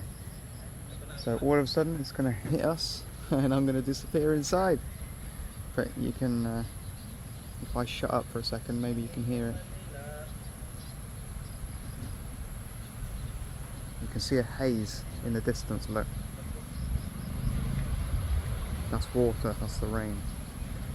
Here it comes.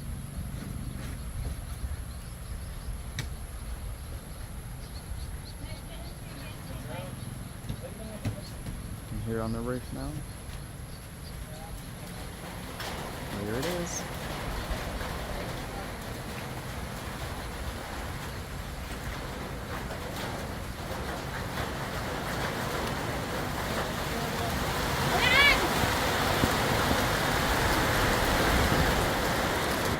Let's open the window.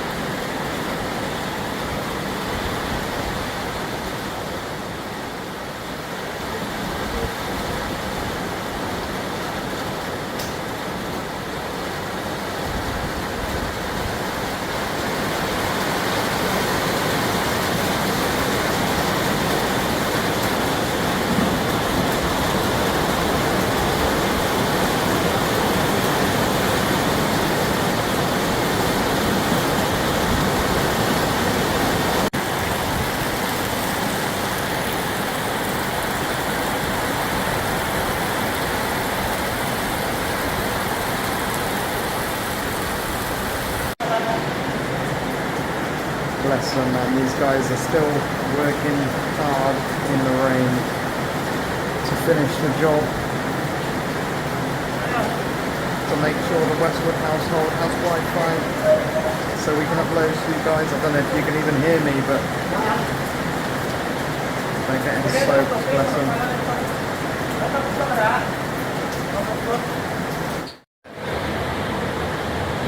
I don't know if you can see on the camera, but there is a guy right above us.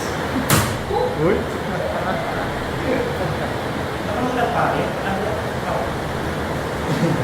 Oh, you can see it bending. He's trying to find where to put the hole through, to drop the cable down for us for the router. He's either going to drop the cable through or his entire body. What are you that? No!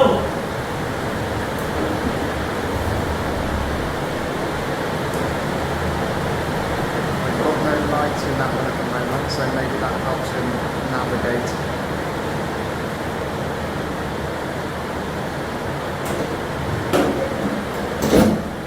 Kuryente!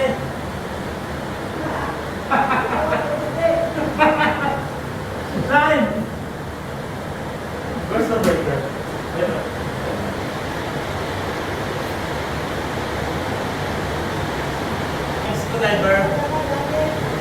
Screwdriver! Dili ako makotong mo dahil. Masukan ako ang screwdriver. Screwdriver! Give me the screw. We forgot the drill.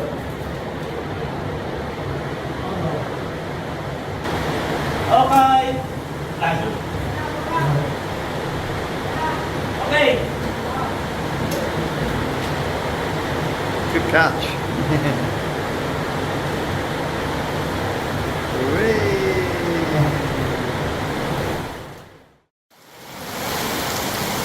And the storm carrying on. It won't let up.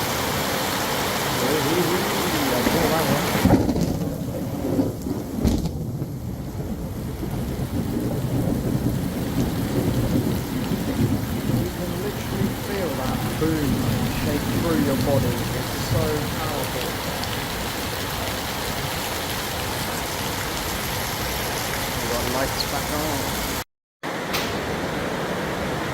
Do you mind if I spy on you? Sorry guys, it's bad timing for you, isn't it? Bad weather. Nosebleed?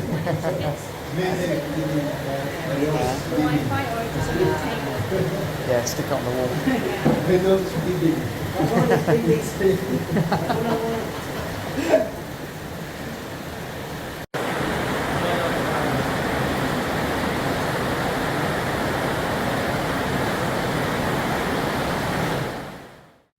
Okay, if you're still with us, you have enjoyed some thunder and lightning ASMR. You have got to see, as a quick recap, as a quick summary, the Wi-Fi guys came in and connected everything to the pre-existing poles. They had a setup fee of 35k. After the 6 months, which was included within 35k, it then goes to 1700 pesos per month. That's for a 500 megabyte line. They basically came, they dropped the wire through the ceiling and straight into, plugged it into the wall, basically, ready to go. So as briefly mentioned at the start of the video, these are Globe resellers. They're a third-party company. Jay and his team offer the service to come and basically fit Globe as a provider into your homes with their third-party service. So they just charge a setup fee and that's good to go then.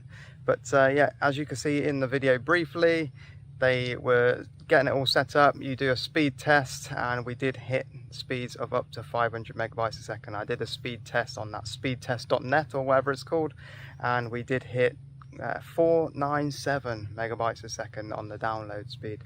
I forgot to check if there's an upload speed, but there we go. So we're all plugged in, we're ready to roll. We can upload these videos a little bit faster now because it's been like 12 hours process just to render the video and then like another 6 hours just to upload it. So yeah, guys, if you find this video useful, please smack a thumbs up, hit that subscribe button and everything else. Cheers guys. Noisy motorbikes in the background. There we go. Take care everyone. Bye bye now. Hey everybody, welcome back. Today I want to talk about something a little bit different. It's not something that I've really touched upon yet. Obviously I'm here in the lovely Philippines still. I'm not going home to the UK. It's not going to happen guys. But that leads me on to the topic that I want to talk about today. And that is consistency and persistency. Or just flat out stubbornness. Now, I like to think of myself as stubborn. I don't like to fail at things. I don't like to just give up easily. I'm quite persistent in that way and just stubborn, downright stubborn. But what I want to kind of bring this around to is this YouTube channel. Now, I didn't actually plan to create this YouTube channel at all.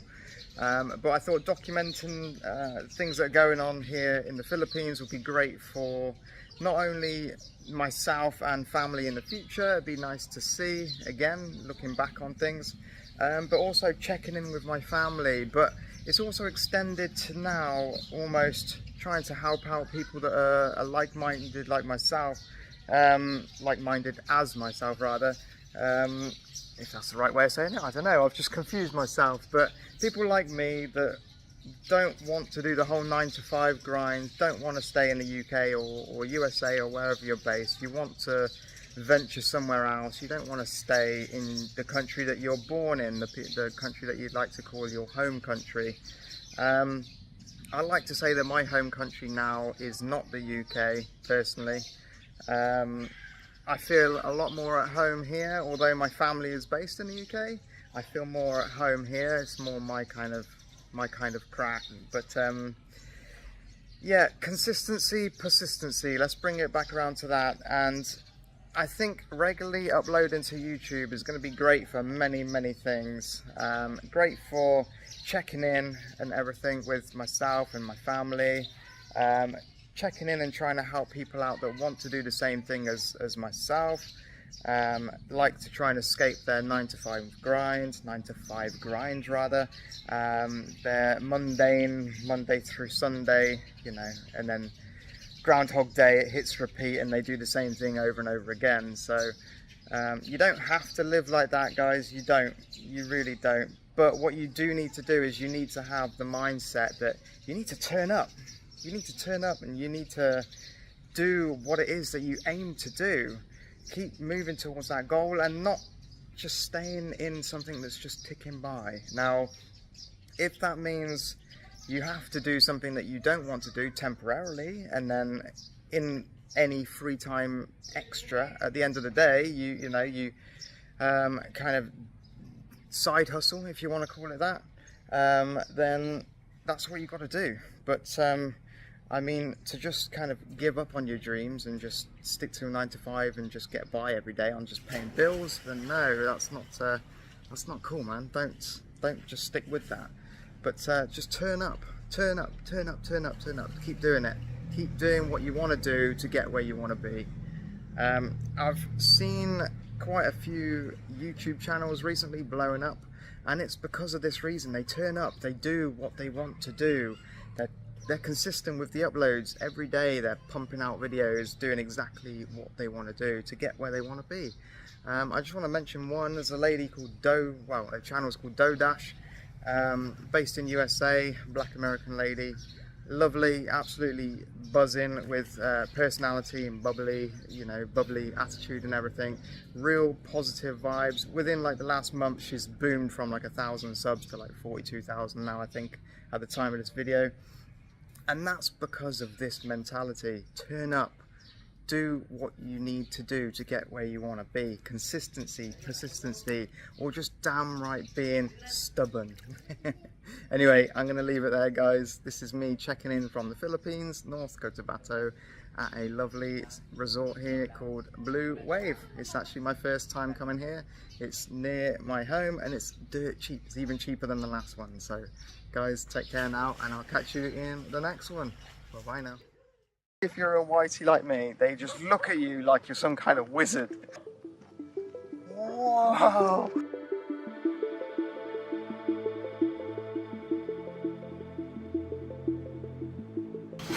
One whole one. Not anymore. Good afternoon, everybody. Oops, almost fell over already. It is day 4. It is a Thursday afternoon, early afternoon, about 1 or 2ish or something like that. I've lost track of time. It's been busy. Lots of headway again today. Last night, me and Benji, which is, what's the equivalent of?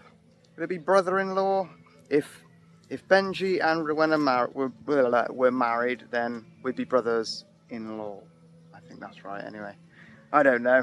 So it's my wife's sister's partner. So yeah, Benji, he helped me crack out the tile demolishing in the bathroom in the CR last night.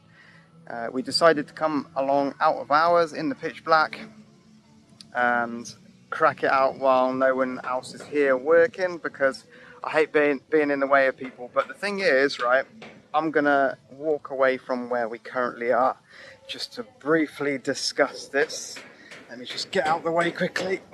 Oh, because there's some music on and I don't want to get copyright flagged before I've even bloody started doing anything on this channel. So, excuse the noise. Right, move away from the builders. So, what's happened is, right, I asked for, not a quote, but I basically said, well, yeah, I did. I asked for a quote, basically. How much is it going to cost? How long is it going to take to do the bathroom, the CR, in its completion, in its entirety? And the guy said, I don't know, it could take days, basically, to do just removing the tiles. And I thought, you know what? That's bull. I'm not one for really,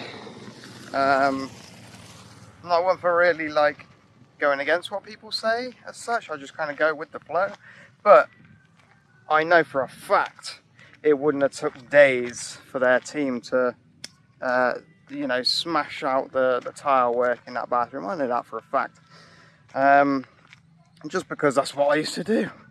I used to smash it out with my dad in doing bathroom refits and stuff like that, refurbs. And yeah, the tile work, even on a bad job, right, even when they've really overdone it with the adhesive or they've concreted the buggers on, even then you can bust all the tiles out at least within one day, and that's just one of you doing it. You make a hell of a mess and you get loads of cuts and you bleed everywhere, but you still get it done, right? Especially a small bathroom of one that's that size in our house. So when he told me, like, well, he didn't tell me that, he told my wife that, but when she told me what he said, I thought, nah, I'm not going to fall for that one. That's the oldest trick in the book. Getting a team of 5 here for multiple days just to bust out a kitchen and bust out a bathroom, it's not going to happen. So I'm not falling for that. So me and Benji just come along last night for a couple of hours. We were only here from like 7 and 7:15 until 9:30, so 2 hours and a quarter, and we smashed the crap out of it. Yes, we bled lots. We had gloves and goggles, and we still, our shins and our elbows and forearms and everything were like just making a mess everywhere. I don't know if I can insert the picture or the short clip of the video. I don't know what what YouTube does or what the viewers do with a sight of blood, but yeah, it weren't too pretty. But yeah, we got that knocked out really quickly, so I knew that was what was expected, what was going to happen. But we came out of hours, made sure we got that done nice and smoothly, while there's no one else around really to get in the way or judge us or just stare, because that's really frustrating. It's hard to politely tell someone to fuck off if you can't really communicate with their language. Just go make yourself busy somewhere else, please, you know. So yeah, that's what we done basically last night, and today has been a super busy one. We've just been rushing around, and I've only just got back with Regine to the house.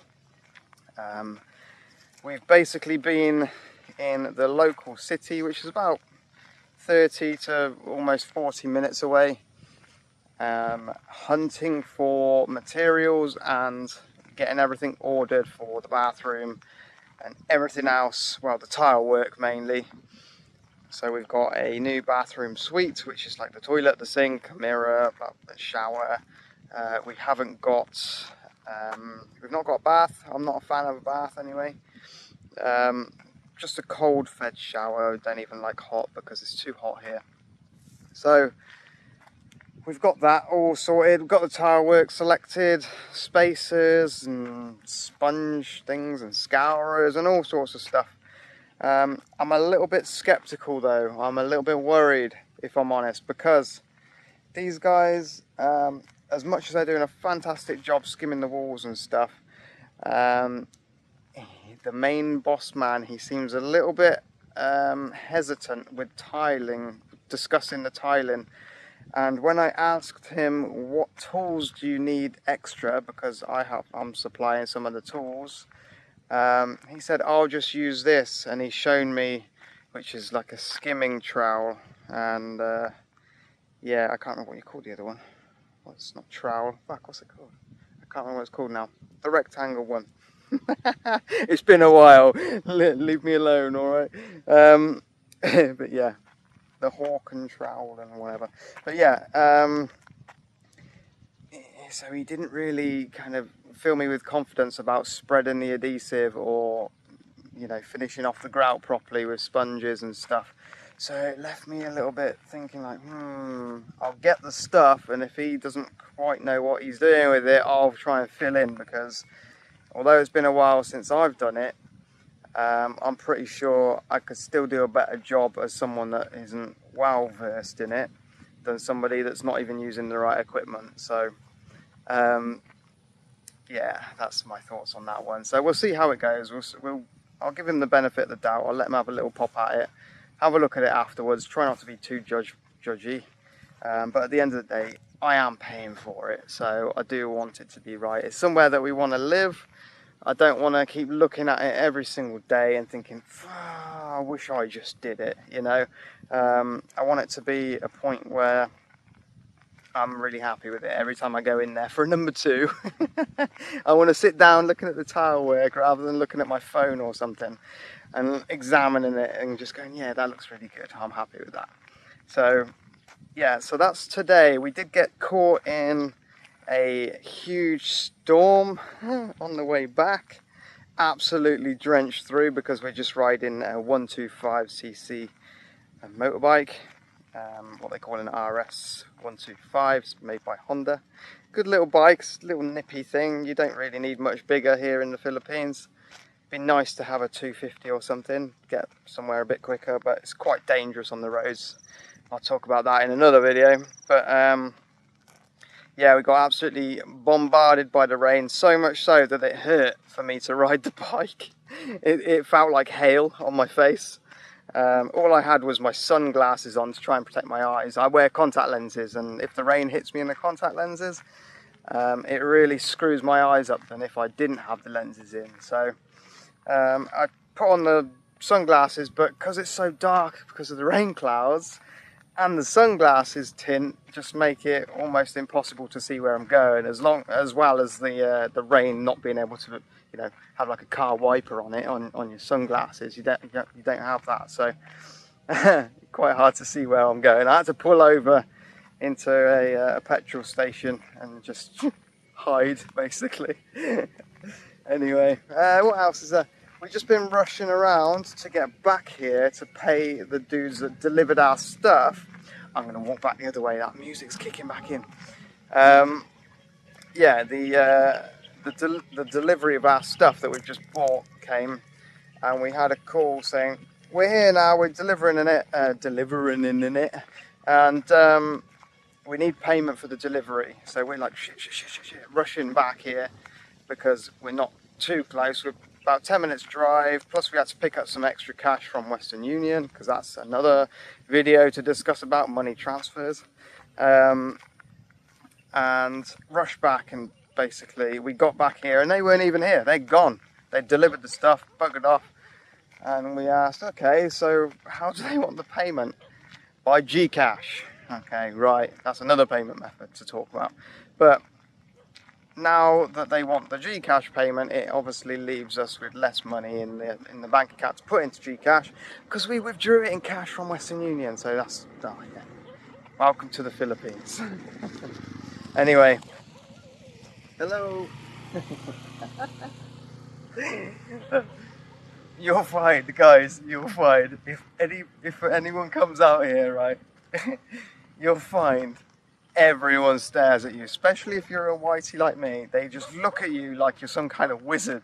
That old dude, then, he literally just stopped the bike right next to me and went, "Wow, this is hilarious." It's quite cute as well. It makes you feel like a superstar when you're a nobody. So anyway, guys, that's enough for this video. That's a little bit of an update. The doggy from the last video that ran away from me is stood in the pathway, in the road rather, just barking at me, if you can hear it. But anyway, that's it for this one. Take care, everybody, wherever you are in the world. Hope you're enjoying your day. You're not getting too rained on like I am. Not anymore, but it's lovely now. But yeah, hope you're all well, and stay tuned. There's going to be loads to update you with. No more today. I'll try and do a quick whip round in this video somewhere of what's been going on. They've been doing a cracking job though, to be fair. I'll give them that. Anyway, take care, guys. Bye bye now. Okay, so we are here in the dark, in the pitch black outside. You can see in the holes, it's pitch black outside. It's about 7 PM or just after. We've had a big thunderstorm, and our job, well, my job technically, is I'm going to smash all these tiles off the walls because they look gross. All the tiles off the floors because equally they are gross.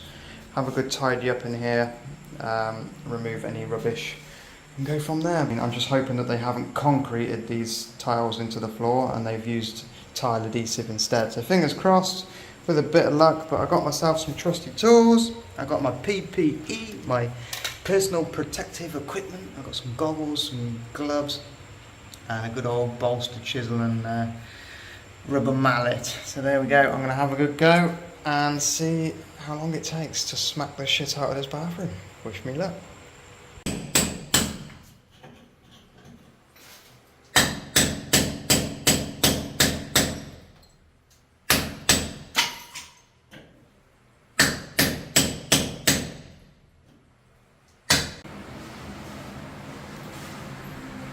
Blood, sweat and no beers, unfortunately. We're getting there, but poor old Benji's injured.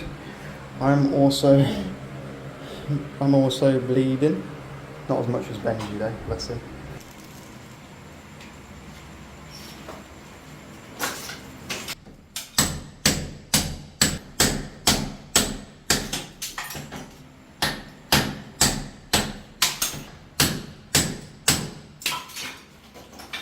We're almost there, Benji. We're almost there.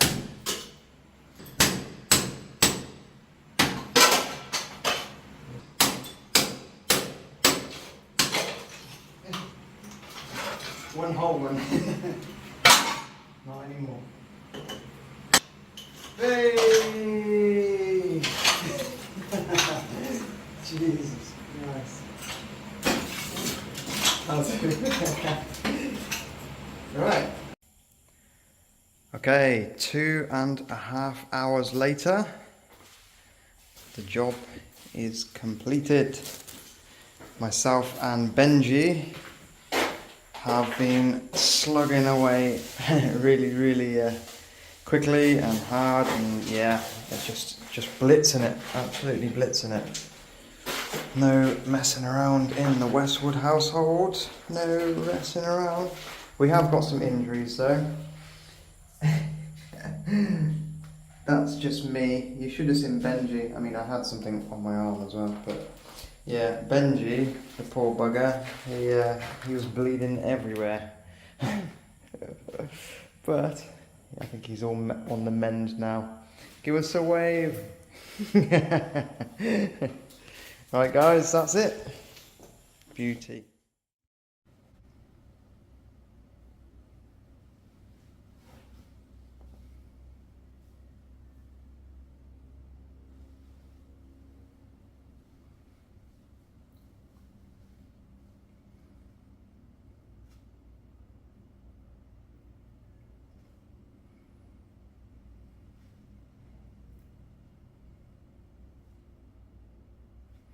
Good morning, good afternoon, wherever you are in the world, welcome. This is the Life as Westwood channel.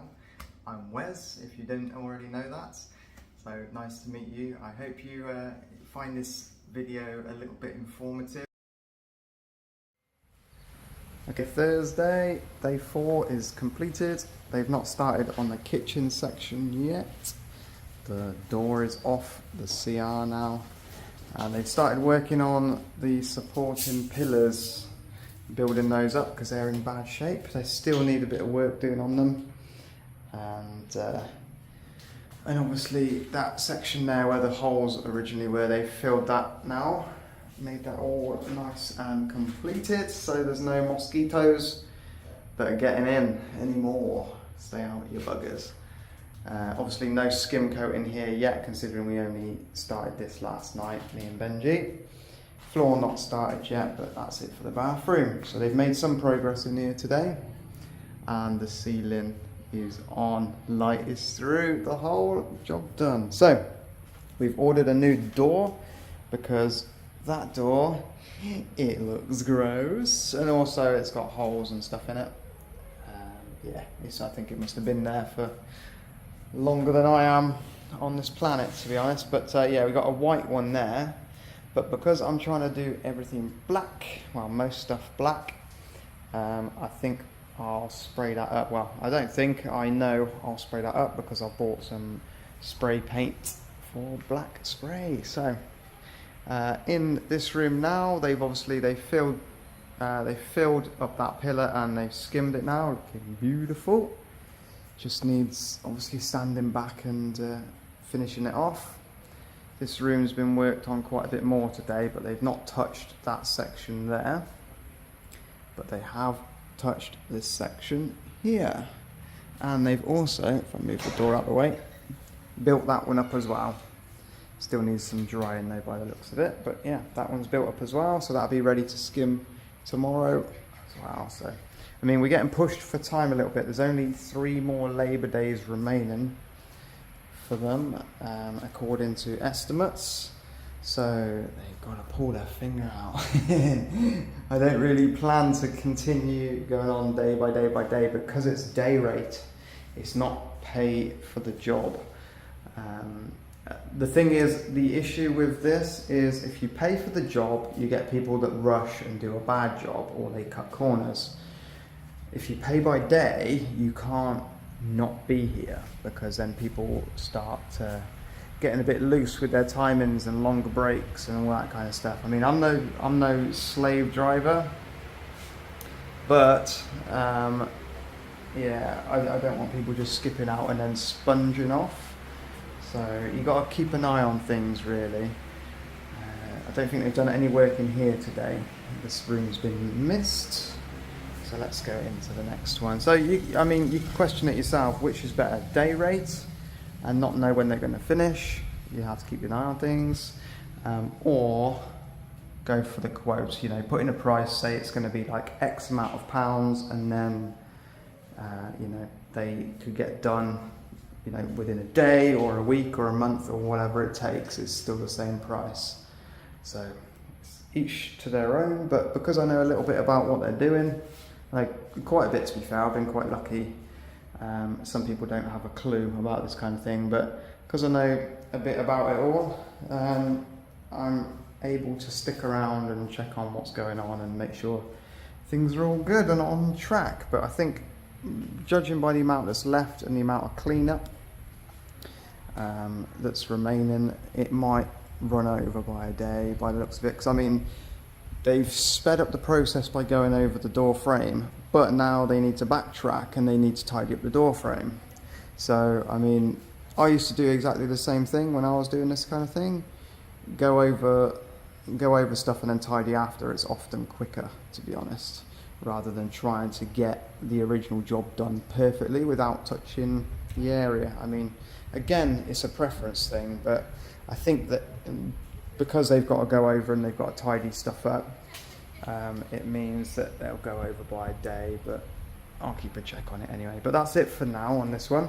We have ordered today lots of stuff that I've mentioned in the previous little video. I don't know whether it's the previous one or the one that's coming after this, I don't know.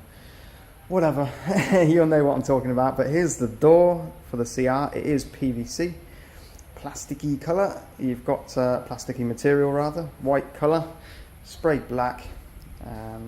I'll be doing that personally. Comes with all of the hinges and whatever else for that one. I think that was 1,800, not pounds, it's pesos, so 714.21, so it's less than £30. We've got a toilet, we've got the sink basin there, we've got the sink pedestal there. I'll get it all out of the box another day. We've got some boxes of floor tiles. That is the black floor tiles. That was what is going to go in, not in there, sorry, in the, yeah, in the bathroom. So that'll be all along the walls everywhere in that one. And it will also be on the floor throughout. Yeah, because I hate this floor. I don't understand these changes in this bit. So I like consistency and all that kind of OCD stuff. So I'm going for black fleckle all the way through. And I don't know whether I've shown a picture yet or a video. So you may or may not know what the hell I'm talking about. And here's all the materials. We've got more and more tiles there because there's like 60 of them. There's only 4 to a box because they're big, they're like 60 by 60s. And then we've got this for the CR floor, the bathroom floor. Not the ones we originally wanted. However, they were 2 tiles, only 2 tiles short of giving us the ones that we really wanted. but it's not a problem. This is the Philippines. You just switch it up. You have to make a change, and that's that. And we still got 6 big bowls of water remaining because no one's using them. Anyway, that's it for now. That's the update for day 4 for Thursday, and we'll see how we get on for Friday. I think they'll go on Saturday, and I think they'll work on Monday. I think they might have Sunday off. There we go.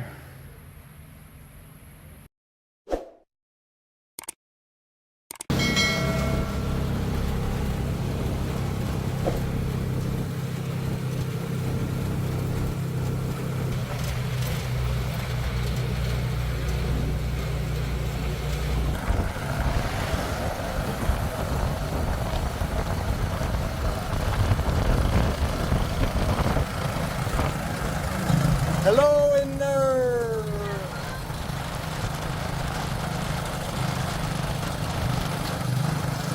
Ano? SSR mo na naman ako. Nena, pagod ako. Bukas ka na nagdabak na. Bakit dadaan ako? Bago matapos ang salita ng matandang lasing, napaaray na masigit. Wow! Professional! Tanda mo na, lumalala ka pa rin ng alak. Tapos uuwi ka kapag lasing na lasing na. So how many pesos per day do you cost, my love? Saan ka ba nakipag-inuman, ha? 40 pounds an hour. £40 an hour? 14. Isa kong anak, oo. 14? Manang-mana sa ina. That's a bit more fair. Sa tuwing uuwi ako ng lasing, ganyan ang nanay mo noon eh. You're gonna have to speed up though. Ako sa kapuran, may dalang pabalo. Mabuti na lang eh, sa malangit na wang kaluluwa.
Pero ito tayo. Ayaw kaya niya. Tingin niya na ang kubot na kaya.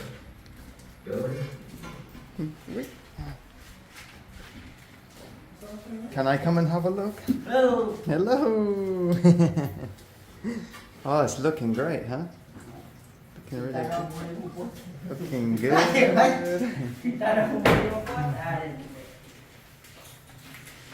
Nice. Okay.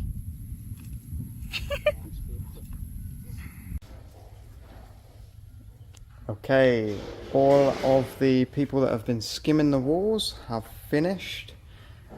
It's not actually been finished though, if that makes sense, in a finishing sense. There's still quite a bit of like mess left around the edges and stuff that we need to clean.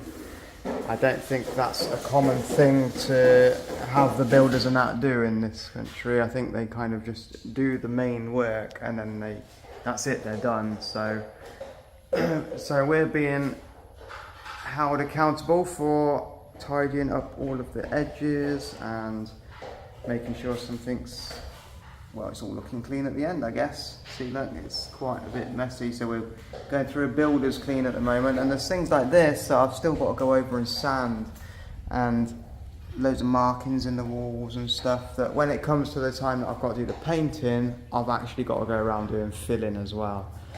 So that's a bit of a bummer. As for the job overall, I'd say they did a cracking job in just about a week, 7 days. Was it 7 days? I think it's actually 8. Alright, so 8 days, everything's done. We've got Rowena in this room now mopping. So we've just been in here dusting and getting all of the edges tidy as good as possible for now. So Rowena's just finishing up the mopping, making it look good. And then we're going to shut the door and never return. But for the rest, we're in the second room now. Going in here, I'm setting up the nice little tools that they've left us so I can reach the ceiling. Makes it a bit easier for me. I don't need to go out and buy step ladders and all that stuff. And then got to move all this before we go into room 3. The thing is, I don't want to try and clean this room yet because they've still got to come back and finish off the tiling. Well, not all of them, but Bossman and an accomplice and his sidekicks, so Bossman and sidekicks coming back and doing the tile work in the bathroom. Excuse the bod if you can see it. So they've not quite finished this, look. It has to go to the ceiling. So the line there, oh, where's my finger? There we go. It's got to go all the way up to the ceiling, all the way around. And at the moment they are, I'd say, about a good 3/4 of the way through the tiling, to be honest. However, they've got to do all of the cuts and stuff. So the parts that don't have full tiles, they've got to go out and manually cut all of those up. Just like they've started doing there for the support beam rather. So there we go, they're doing good. It does all obviously need tidying up and sponging and everything. The new toilet and sink and shower and everything's got to still go in yet. And the floor's got to go down. So plenty of work still to do, but they're doing a fantastic one. They think they're going to be here for another 3 days. So Bossman's called in sick. Well, he hasn't called in sick. He said, can I do a half day today? So he's coming in for the second half of today. We think that he's had one too many Tandois or too many red horses, and he has to have a slow start to today. But other than that, I think it's looking pretty good in here now compared to what it was just a week ago. We need to chill out on the money front though, because wala quarter means no money, no money. Right, that's it for now. We'll check in again when we're all tidied up.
Hello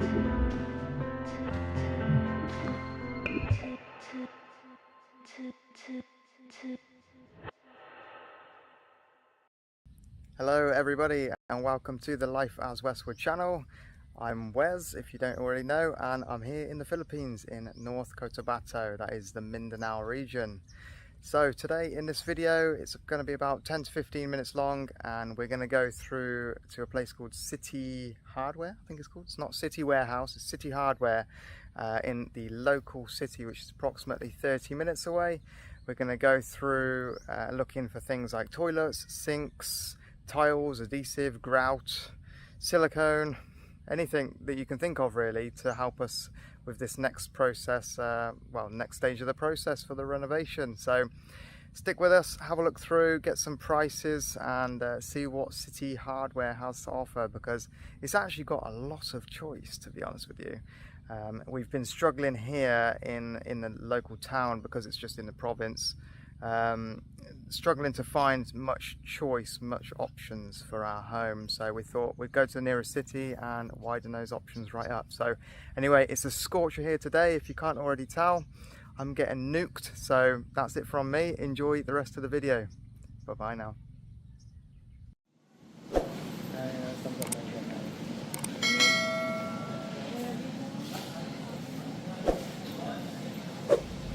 That's the one. Let's go and see the price.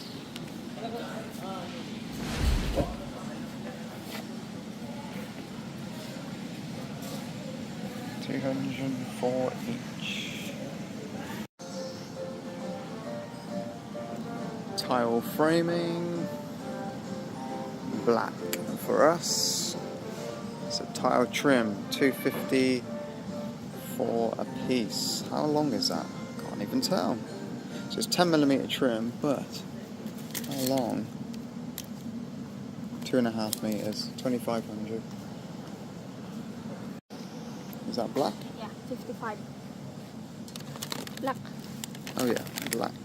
55. I can see where you were looking.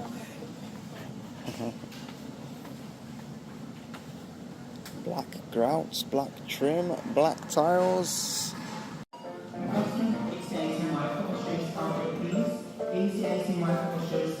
Tile adhesive, 505 a bag, 25kg bags. Actually, there's quite a bit on difference on price. Yeah, what's that one? These are all tile adhesive. So it's either 505 Weber, 395 Weber, not quite sure. Ah, there we go, for up to 40 by 40 centimeters, 60 by 60 centimeters. So you've got different weighted tiles and how good the adhesive is, I guess. 265 a bag for 40 by 40s. Black silicone, 216 a tube. Yeah, or 176. I'm guessing it's just the brand again, but it's the same brand, so what's the difference then? Neutral, antifungal, oh, never mind. Yeah, that's kind of that's in the wrong place. It's meant to be cork stuff. Okay, so silicone 216 a tube. Tile spacers, cheap as chips generally. Pack of 100 for 100. That's only the 4mm size though. In a bathroom on the walls you wouldn't need much bigger than that. I think that's about right, to be honest. Floors may be slightly different, especially in a country which has loads of earthquakes. A lot of the time in the Philippines, the people lay the tiles next to each other. They don't bother grouting in between. And you'll go into lots of stores and you'll see that the tiles are all like busted up and chipped and snapped and all sorts of gross stuff, and it's dangerous. They leave them all down as well. It's because they get an earthquake and they haven't put any grout down in between. They've just rammed the tiles down next to each other. Yeah, got a grout, guys.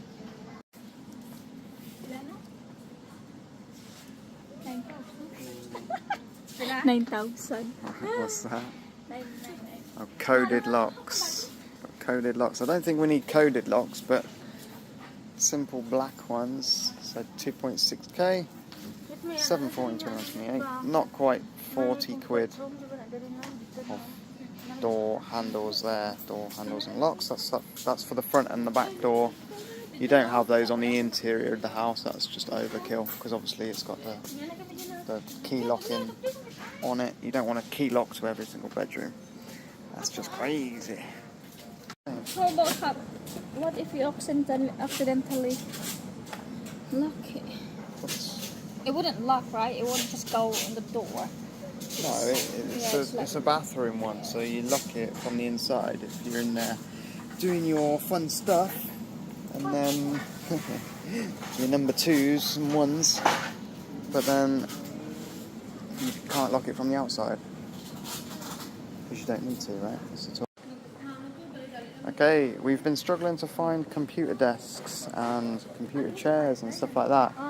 We literally went to the shopping mall like 35 minutes away and tried, yeah, it was really awkward trying to carry chairs and stuff with us on a moped. But we just found this one, 4.7.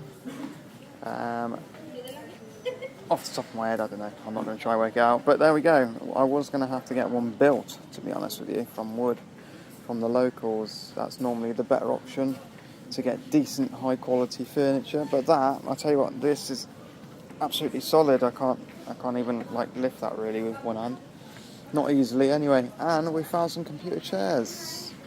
Basic, but oh, there we go. There's some better ones up there. How much does that say? 7.8k and 8.8k, so that's over 100 quid for those ones up there. Over 100 quid. It's 7,500-ish to 100 quid, just to put it into perspective. But yeah, there we go, and some more furniture around here. Sideboards and chest of drawers, all that good stuff. Okay, I didn't think that it was possible, but the Philippines has bathtubs and spas as well. I didn't know. Call me ignorant, but that cost you about 900 quid for that spa. I don't think you could get anywhere near that for 900 quid in the UK. That probably costs you three to 5 grand probably, because it's all obviously jet powered and whatever. Dewberry shank. Yeah, good stuff. There's loads of different types of tubs and stuff in here though. Look very smart. Okay, so we need a shower, but I'm not well versed on what is good and what isn't, to be honest with you. I mean, I want black because I'm a fiend for everything that is black in a home, and there's just too much to choose from here. I mean, the rain shower head and stuff like that, I like the idea of monsoon showers, but I mean, they always seem to be a little bit weak with the power. And I've seen this one over here, it's got the full set, but it's got hot and cold. But we're not going to use hot and cold. We'll just go straight in for cold, to be honest. So we've been shopping, there's lots and lots of stuff in here, there's even more on the mobile phone list. We've also got lots of things that the helper is bringing to us, such as doors, tiles, adhesive, everything else, so good stuff.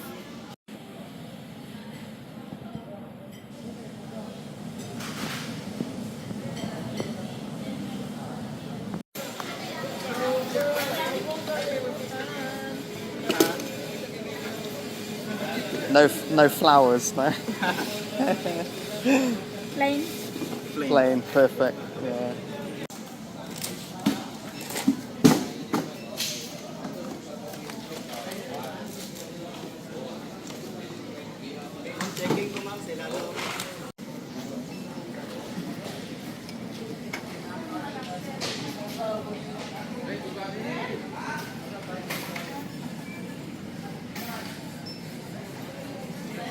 So this is our one. All of this. This.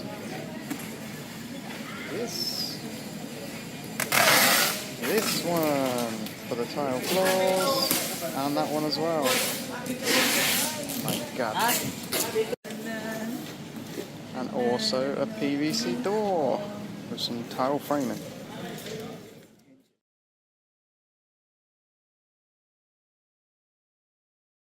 You made it this far. So if you haven't already, hit that subscribe button somewhere. It's a big red button, and hit that little bell that's next to it. So well done. Thank you for sticking with us for so long. I hope you got some value from this video. And if you are planning to do a renovation or house build yourself here in the Philippines, and this has helped you in some way, then let me know in the comments, and whereabouts you're going to be located as well. Just drop it in the comments, guys. So anyway, thank you all for watching. There will be much more to come with these renovation videos, and much other different types of content as well, really, for lack of better words. But if there's something else that you'd really like to see, or any other information or topics that you want me to discuss or go over, hit them again down in the comments section. Okay guys, that's it for now. Take care. Bye bye. Good morning. Right, I have tried. I just asked my wife, and are you classed as sister-in-law? Is Rowan a sister-in-law? It is she? Yeah, cool. I've asked my wife and sister-in-law how to say good morning in Filipino, and they said, which Filipino? So is it Tagalog, or is it Visayas, or is it Iliganon or Gainon, or however you pronounce that one? And they've just said you have to say Magandang Umaga or something. Right, so this is going to be the first part of the morning, is trying to say how to say good morning. So let's have another go. Wait there, bear with me. Right guys, how do you say it again? So Magandang umaga. Magandang Umaga. Magandang Umaga. Yeah, look. Say it. I'm nailing it. Magandang Umaga. So, Magandang Umaga, everybody. Welcome to Life as Westwood. I've made a friend. I've been trying to befriend this this beautiful stray right here. It's had a pretty brutal start to life. Try not to put too much of a downer on the morning, but they basically completely cut off its tail. It has zero tail, so you can't tell if it's happy or sad. You just got to look at the eyes. It's a gorgeous little pup though. I call everything a pup, even if it's like 15, 16 years old. I call them all puppies, they're all cute as.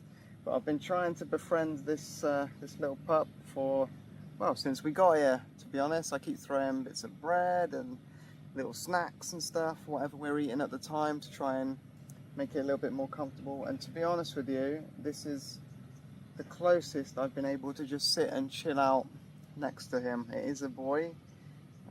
He's very wary, he's very scared of everything. Before, I couldn't even be anywhere near him at all. He would just run away instantly. But now, look, he's just chilling. He's sat on the white sand. He's just chilling. I don't know why they call it white sand. It's pretty damn grey, to be honest. But yeah, we ordered a ton of white sand, a cubic ton of white sand, and this is what it looks like. It baffled me. But anyway, so not quite sure what his name is. I know he doesn't have an owner. I'm pretty damn sure of that one, because he's always looking for food. If he does have an owner, shame on you, because you're not feeding him. So yeah, welcome buddy to the Westwood household. Thank you for coming and chilling out with me. And let's see if I still remember how to say good morning. Magandang Umaga. I think. Anyway, updates for today. Not for what's happened at the moment today, but what's happened the last couple of days, because I've not been tuning in. So we have, what did we do? So myself, Rowena and Regine, we all came here the other day. Excuse the unshaven face and head, by the way. Normally I'm like completely skin shaven, and this is tidied up. I've been quite lazy, quite busy, to be honest. to be spending a couple of hours shaving. But yeah, so the other day we came along, we cleared out the 3 rooms. So the front master bedroom, the middle room, which is just going to be the second room. If Joshua, I was going to say if Joshua gets a bit older, yeah, I hope he does, bloody hell. But when Joshua gets a little bit older, that will be his bedroom. And we've also cleared out what's going to be my office, because I need to have a working space, not only for this YouTube grind, but for one of my other businesses, which is called Fortune Comps, which is a competition website based in the UK. And whatever online other presence that I have, I'm trying to start up a virtual assistant business too, also based in the UK for tax purposes and for, yeah, company's house records and all that good stuff. But yeah, I need some workspace, so that will be my office area. So we did tidy it up. I'll try and do a little bit of a walk through right now. Excuse whatever mess there is in here still. So we've been tidying this one right here. The master bedroom looks great now. Still needs obviously the paintwork and everything done to it. And some other tidying up bits. We have the architrave, I think they call it architrave, but just the bits around the edges. May not be architrave, I can't remember what you call it, I think it is. All of that, I'm really OCD, okay, so I want to put cork in it and fill it and get rid of all those nasty rivets, get rid of all the rivet holes, because if you look at the ceiling as well, there's rivets everywhere. Sound like a frog, but there we go. Rivets absolutely everywhere, even in the big main room as well, they're just everywhere. So I want to try my best to hide all of that stuff, but I don't think it's gonna happen anytime soon. We've got much bigger priorities. And in this room here, which is another one that we've cleaned, they put in the Wi-Fi. They need to come along today. Apparently they're coming today. They're going to tidy up all this cable, and they're going to fit the router to the wall over there somewhere, because my desk will sit along here. I didn't want to sit facing the window, because when I have my PC set up, I have a monitor, quite a large monitor, like 32 inch or something, maybe a second monitor as well, so that'll just completely demolish my view entirely. So I don't want to have that happen, obviously. That's one of the best parts about being here, is the views across the rice fields and everything. So the guys are here today working on the bathroom, sorting out the tiling for us, and putting in all of the bathroom stuff, the toilet, the sink, everything else, the towel rails, and I'd say toilet roll holders, but no, we don't use toilet roll here. We are not like a Westerner in this household. We use, well, it has been up until now, tabo and bucket. So, which is, for those of you that don't know, there in the UK, it's just like a small, it's like a saucepan. It's like a plastic saucepan. And you just dip that in the bucket of water that you got under the tap. Tip that in, and you basically splash your ass with one hand and you wipe with the other. But don't forget the soap, because otherwise your hand will be a bit messy. Anyway, I'm going to sit down here and chill with my buddy a little bit more. Let's see if he just keeps being friendly with me. If he has a go at me, I'll back off, obviously. But for now, I'm just making my presence known, just sitting around him, talking to him a little bit, getting friendly, giving him a little bit of food here and there. And I know what you guys are going to be saying in comments. Don't feed the strays, you'll get loads of strays around here. Eventually we'll have a wall around here, and we've already got 2 dogs anyway that are our own, Daisy and Flo. So they'll be joining us at this household as soon as we're able to kind of house them safely without them running off, and have them within the vicinity of the building. So if you let them go out here, you never get them back. They'll just be running across all these rice fields.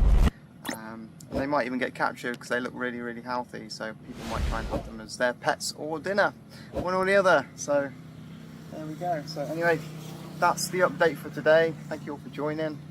enjoy the rest of your day. Let me try and see what it is to say goodbye to you all. How do you say goodbye, guys? Bye. Not bye-bye. Bye-bye. Bye-bye. Paalam. Paalam. Yeah. Paalam. What does that mean? Paalam. Does it mean goodbye? Paalam. Take care, everyone. Hit subscribe if you can. Hit the like button. Tag your friends. Comment. Leave all that good stuff. Bye-bye, guys. Okay, part 2. I forgot to say a couple of things that are happening here as well. We've been trying to purchase some things to obviously go inside. A lot of things are at the moment out of budget because of the renovations and the purchase of the house and everything that's kind of wiped us out of it.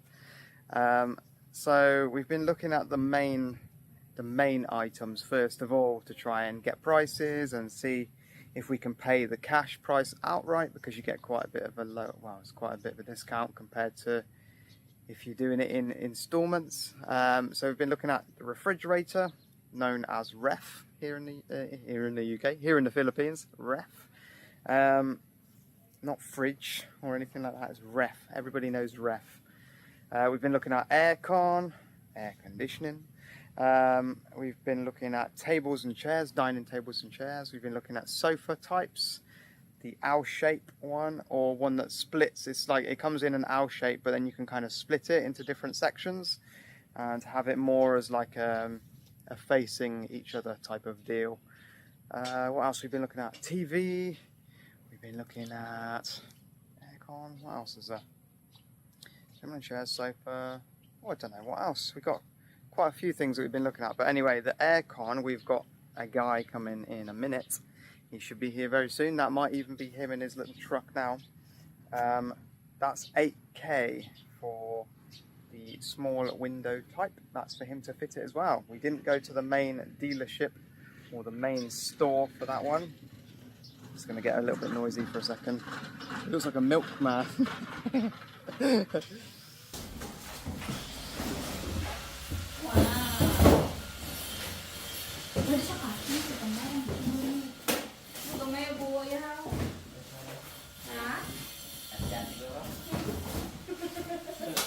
Pangunguyot ang magkasya.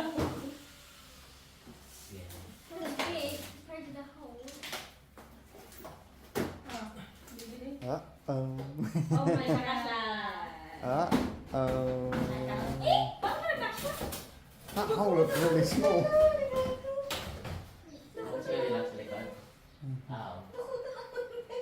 The hole looks really small compared to the aircon, isn't it? Kaya sa pikas mo gatuyok ni mo panin dire cool sa pikas. Sa taas ang pool. Tama na ni naka-cool na. Kandre Fan na. Kung dire mo ka maliso sa kaniyo, di ba malisoan kung liso ka dire, fan lang dire. Dire dapat ka kay cool. Nga kang hindi mo andar kay na-fan. Off man ito nga. Kung ayun sa ato palaman kay naandar naman gud. Wow, nice. And here comes our fridge, another little milk delivery truck. Yeah, just put it in here for now. We can move that when we sort it all out. So here you go, guys. Our fridge. Wes is trying to help him. It's quite a big fridge. Ah? Oh, babe, he said that he's just gonna do it. Yeah. Do you wanna hold the camera? I just offered to help this gentleman out, but he doesn't need me. They're powerful here in the Philippines, guys. They don't need your help.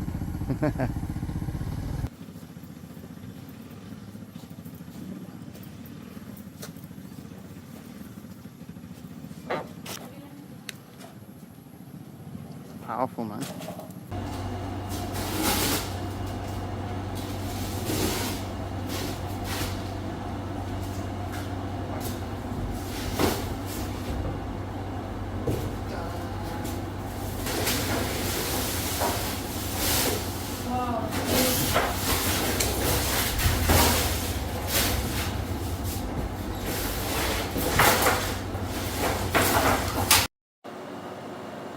Okay, the Samsung roof is here, the refrigerator. Samsung, it's dual compartment, so you've got the freezer in the top half, and you can have a little ice cube box which attaches up there, so you can make your own little ice cubes.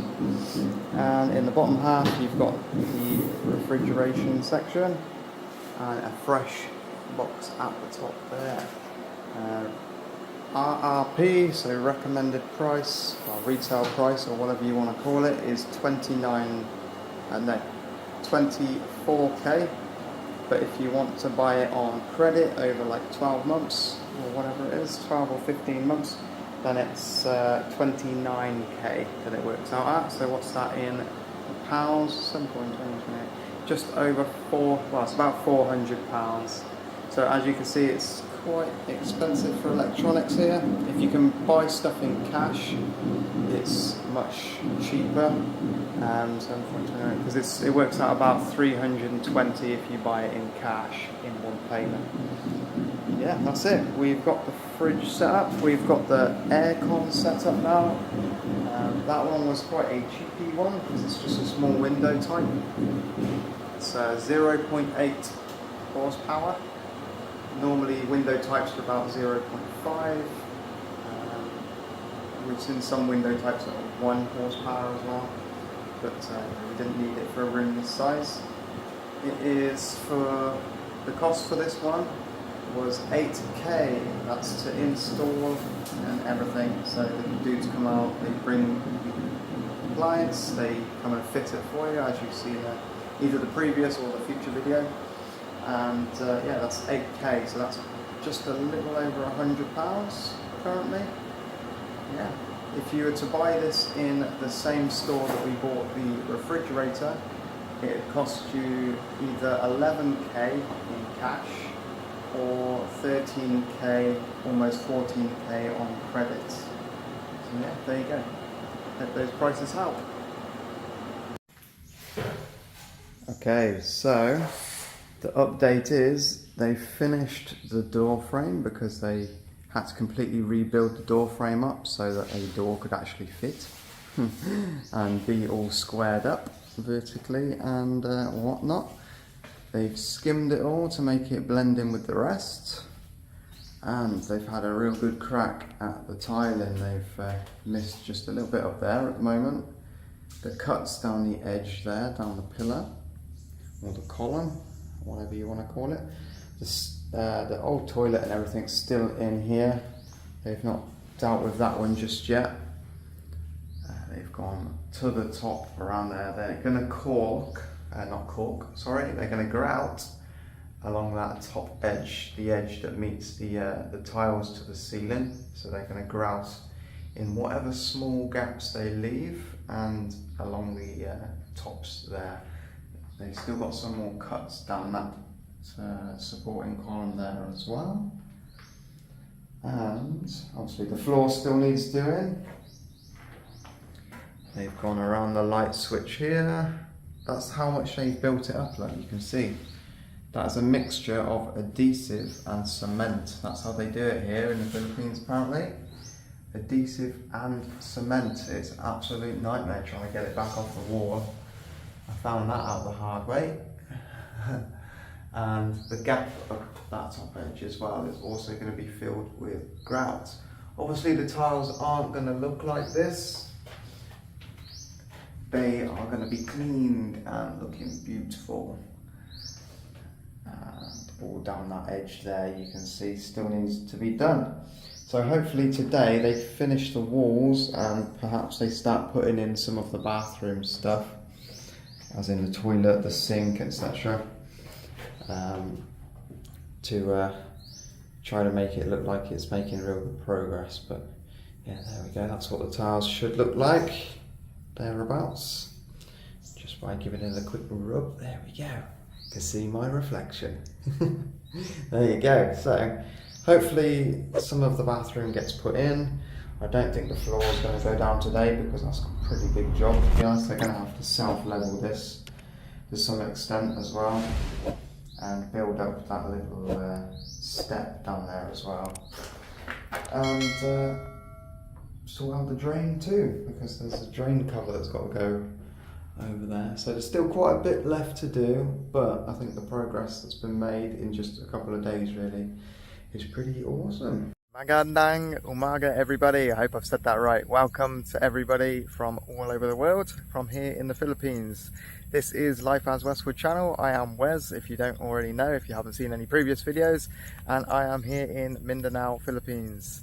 And we're going to cover quite a few things in this video. It's all a little bit random. It is a home renovation video, however we've sprinkled a few things in there this time.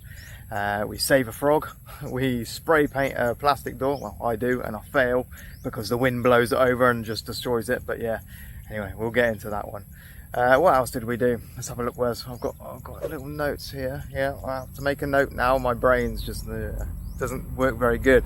But yeah, we go over the future of the renovations here at the home. So we talk about the wall and everything that's going to be built. Maybe some costings behind that, I don't know, in this video just yet. We also have a young boy that decides to cook some food outside on our concrete stove that's just over there. He cooks some food up for his dad while he's working. We have a coconut with Joshy boy, little Joshua. It's his first coconut and we got it from one of the trees just here, so that's a good little laugh to have a look at. We get the doors replaced, the inside doors, because they're all nasty and thin and gross. They are replaced with some lovely black handcrafted doors, so yeah, look out for that as well. And also we last but not least, we go over the final updates for this video, I guess, of the bathroom, the CR, the comfort room renovation. It makes really good progress in this video. They get down to the floor tiles and start installing some of the other parts as well. So yeah, stay tuned. If you find any value in this video, if you enjoy it in any way, then please continue to watch. Hit subscribe, hit like, tag some friends, leave some comments, do whatever you got to do, guys. I love to hear from you all. Take care and enjoy the video.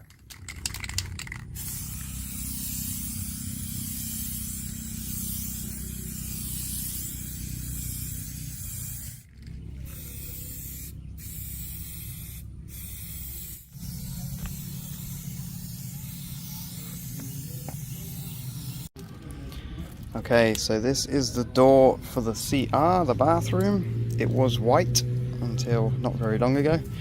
I've got the black spray paint to it. It's only the first coat. But as you can see, it's slightly damaged when we got it out of the packaging. And when you buy things in the Philippines, you can't take it back. It's not the UK, guys. So there was a crack in it. And because it's a PVC door, it makes it a bit harder to try and fix up. Rather than if it's like wood or concrete, you can't make it look perfect. So we've just put a bit of skim coat in it to try and hide the cracks and fill in that little hole there as well. So hopefully once that dries and gets brought back smoothly, it will get sprayed up nicely and you won't even see that it's there. So fingers crossed. As you can see here, unfortunately we've had all of the dust blow in it, but yeah, at least that can be wiped off. And somebody sprayed black solvent on there. That doesn't help, man. It's got a glossy finish. Okay, door coat number 2 done on the one side. On the back. So I still got to do the back of the door. Oh, lucky man, that's the awkward part, because obviously wherever you lean it, it's going to mark the front side of your door. Bummer. And that hasn't come out as nice as I like. Because I'm pretty OCD with this, that split was pretty much a game over for me anyway. But not only that, because I had to balance it up against the pole while it dried, the wind took it. Yeah, and it fell over, made all sorts of dents and scratches and everything everywhere. Almost impossible for me to remedy. I didn't even want to try to attempt it, to be honest. Not only that, but because we ran out of paint, I asked somebody to go and get me some more paint because we was a bit busy at the time, and they came back with gloss. I sprayed it, didn't check, and yeah, that kind of ruined it. No more matte finish for me. And even that had some kind of silicone reaction to it. So it was just game over from day one. Anyway, needless to say, 5 minutes later, the door went flying up the garden. I had pretty much no use for it, obviously, because there's no way I was going to put this door battered and bruised in a newly renovated house. No, thank you. Sorry, door. Better luck next time. Just thought I'd check in, give you a bit of an update. They say that, well, the boss says that it's going to be a day over. I did expect that, to be honest, because they're working Friday, today, they're working Saturday, they're working Sunday, which I thought they might have the day off. And they're also coming in Monday, sorry, to finish off all of the skimming stuff. Now the bathroom is going to take an additional 4 days. That's for the tiling, the fitting of the the bathroom set, the toilet, sink and everything like that. It's not 4 days for 5 people, it's only 2 people. So I'm imagining that no labourers are going to be needed for that one. It's just going to be 4 days with 2 of the skilled carpenters. So it seems funny saying carpenters, but yeah, skilled carpenters are going to be fitting the bathroom where very little carpentry is actually necessary. But anyway, yeah, so that'll be about 700 pesos each person per day.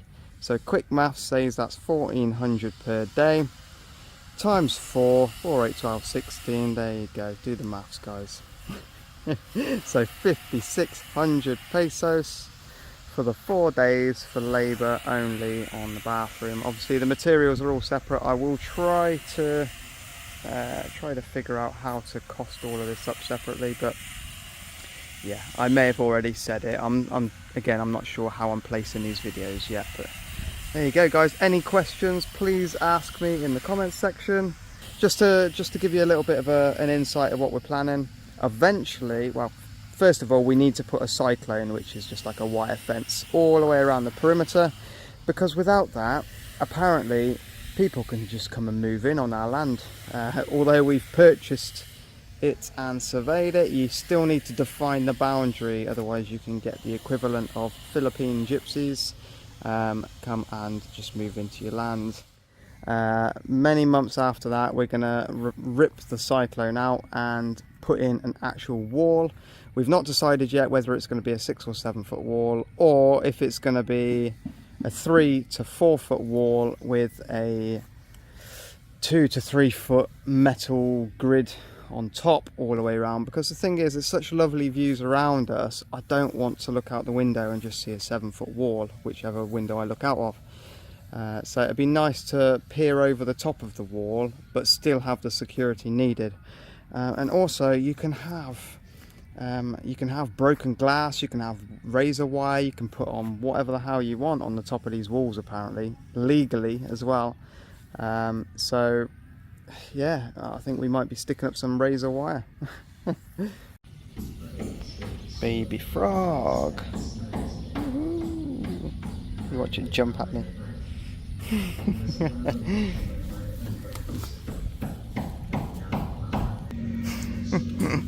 Go on in. Go on in. Go. Is it dead? Oh no, there we go.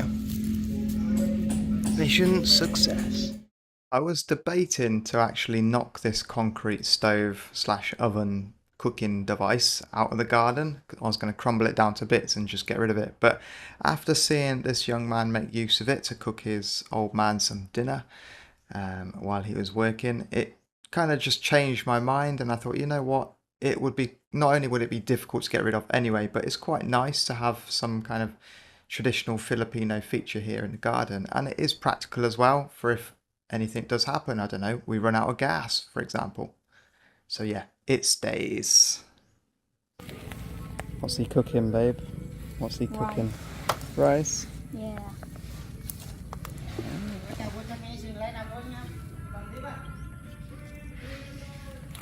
What's his name? Ano bang alam mo bang? Christian. Ah? Christian. Alistair. Christian? Oh, Christian. Christian.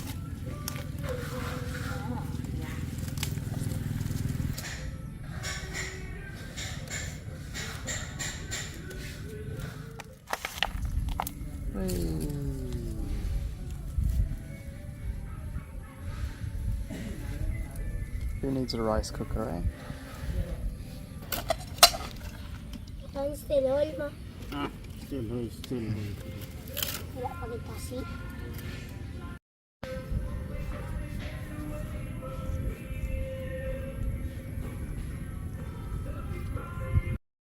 Looks good. What are you cooking? Is that the fish? Fish. Fish? Oh, nice. What type of fish? Fish and veg? What type of fish? Sa bangos? Ha? Carpa. Oh, carp? Bibili na lang ako sa Shopee. Princess. Shopee delivery faster. Oh no, what to do? When it goes darker. Just find returns on Shopee. Ang bili-bili sa Shopee. Shop na. Do you want to drink, babe? You guys go first. No, you go first.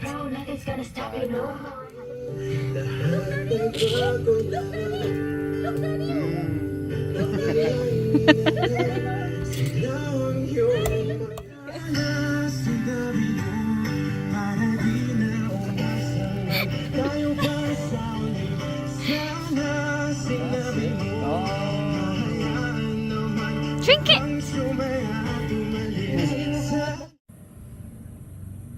These interior doors are in very bad shape. They are thin and nasty and bowed and not a very nice colour generally, and the design's a little bit sucky as well.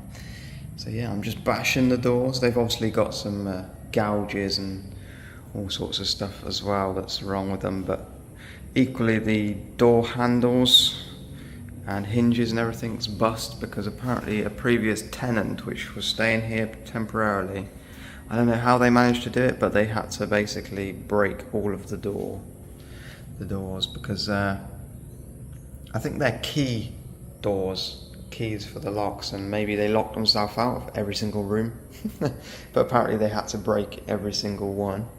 So all of those need replacing as well as the doors. So for the last few days I've been asking one of Regine's relatives, I think it's the godfather actually, if we can get some doors made, because that's what he does. He makes wood items, and this is what he's made. Lovely black, sleek design doors. Very, very nice. So tomorrow he's going to come and hang these up, make sure that they fit properly in the doorways, and that they've got all of the handles and the hinges and everything that we've purchased previously, because we've got black ones for that as well. So we'll ask him if he can fit those for us as well, otherwise it's a little bit difficult for us to try and do it with zero tools.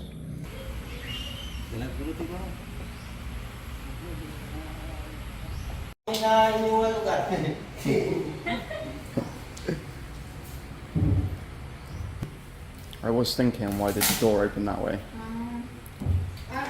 Because it closes off the room, doesn't it?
Wala ko siya mauna siya kay Sir Jackie. Rowena looks like Kenny from South Park. Kenny? Yeah. Who's Kenny? Kenny from South Park. I'll show you later. She has a hood up like that and tight.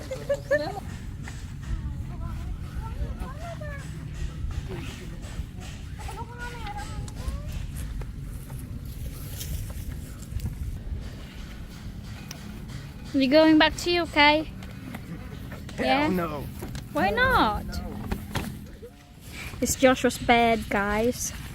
It's huge. Ridiculous. It's heavy.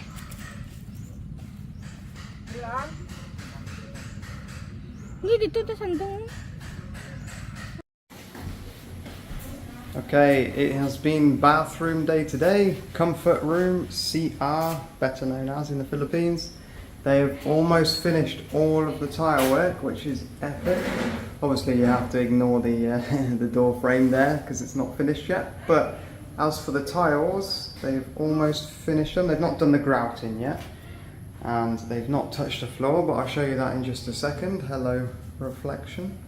And obviously I've still got to paint the ceiling white. There we go, so they've done an awesome job on this one. I really need to change that switch again because it's got a crack in it, look, as well. I mean, change the switch because it's got a crack in it and it's white. I don't really like white. I don't know whether they sell black ones anywhere though. But there we go. So, they've obviously still got to do the floor, but they've measured out with their pieces of string how they want how they want to level the floor out and where the boundaries are, I'm guessing, for the shower area against the toilet area.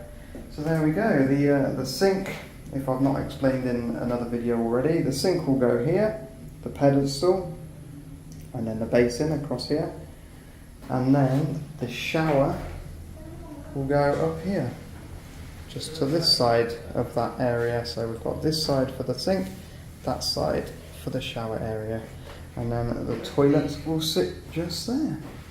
There we go. And if you're wondering what the floor tiles are, excuse the mess at the moment, I'll try and quickly show you one. I did show in another video, but for those of you that are just tuning in with this one being the first video, there we go, that's what the floor ones look like. Okay, so a dark grey and a light grey 3x3 square pattern against the gloss black with fleckled finish. So it should look really, really tidy.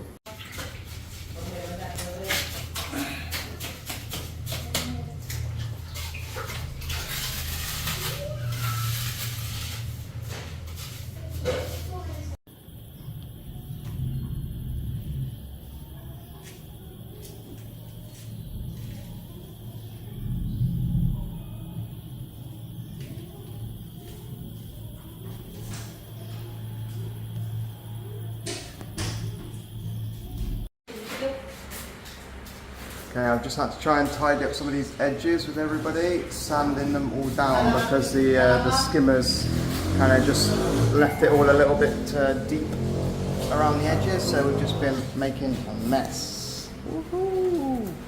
Lots and lots of mess.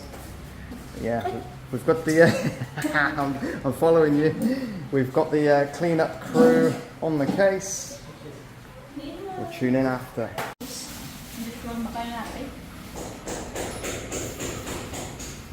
Wait, it'll move anyway.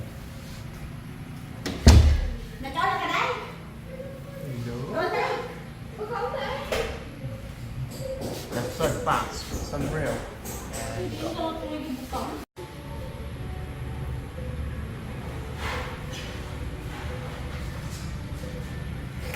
I've got you in the video.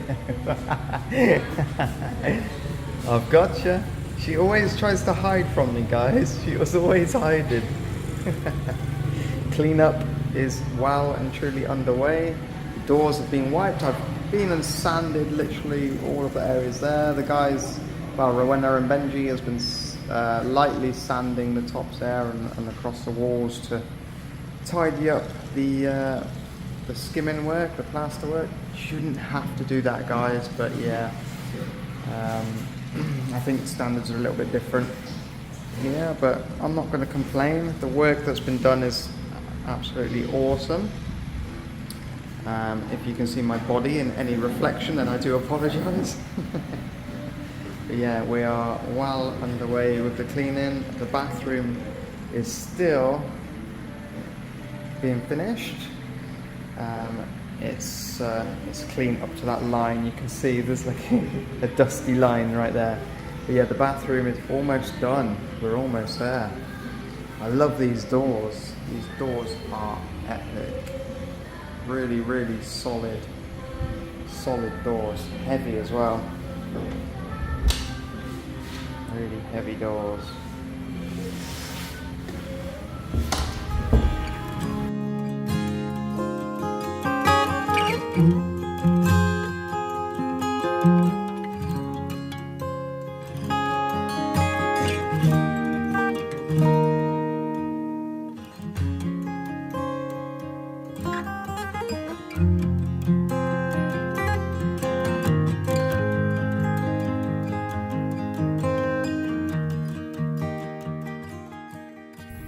Okay guys, that is it from me. Thank you for staying tuned. If you're still here, it's a long ass video, so if you haven't already hit subscribe, shame on you, and hit that button now. It's going to be somewhere, it'll be somewhere around here. Just hit it, boom, hit that little bell that's right next to it as well, and you'll never miss a video from here at Life as Westwood.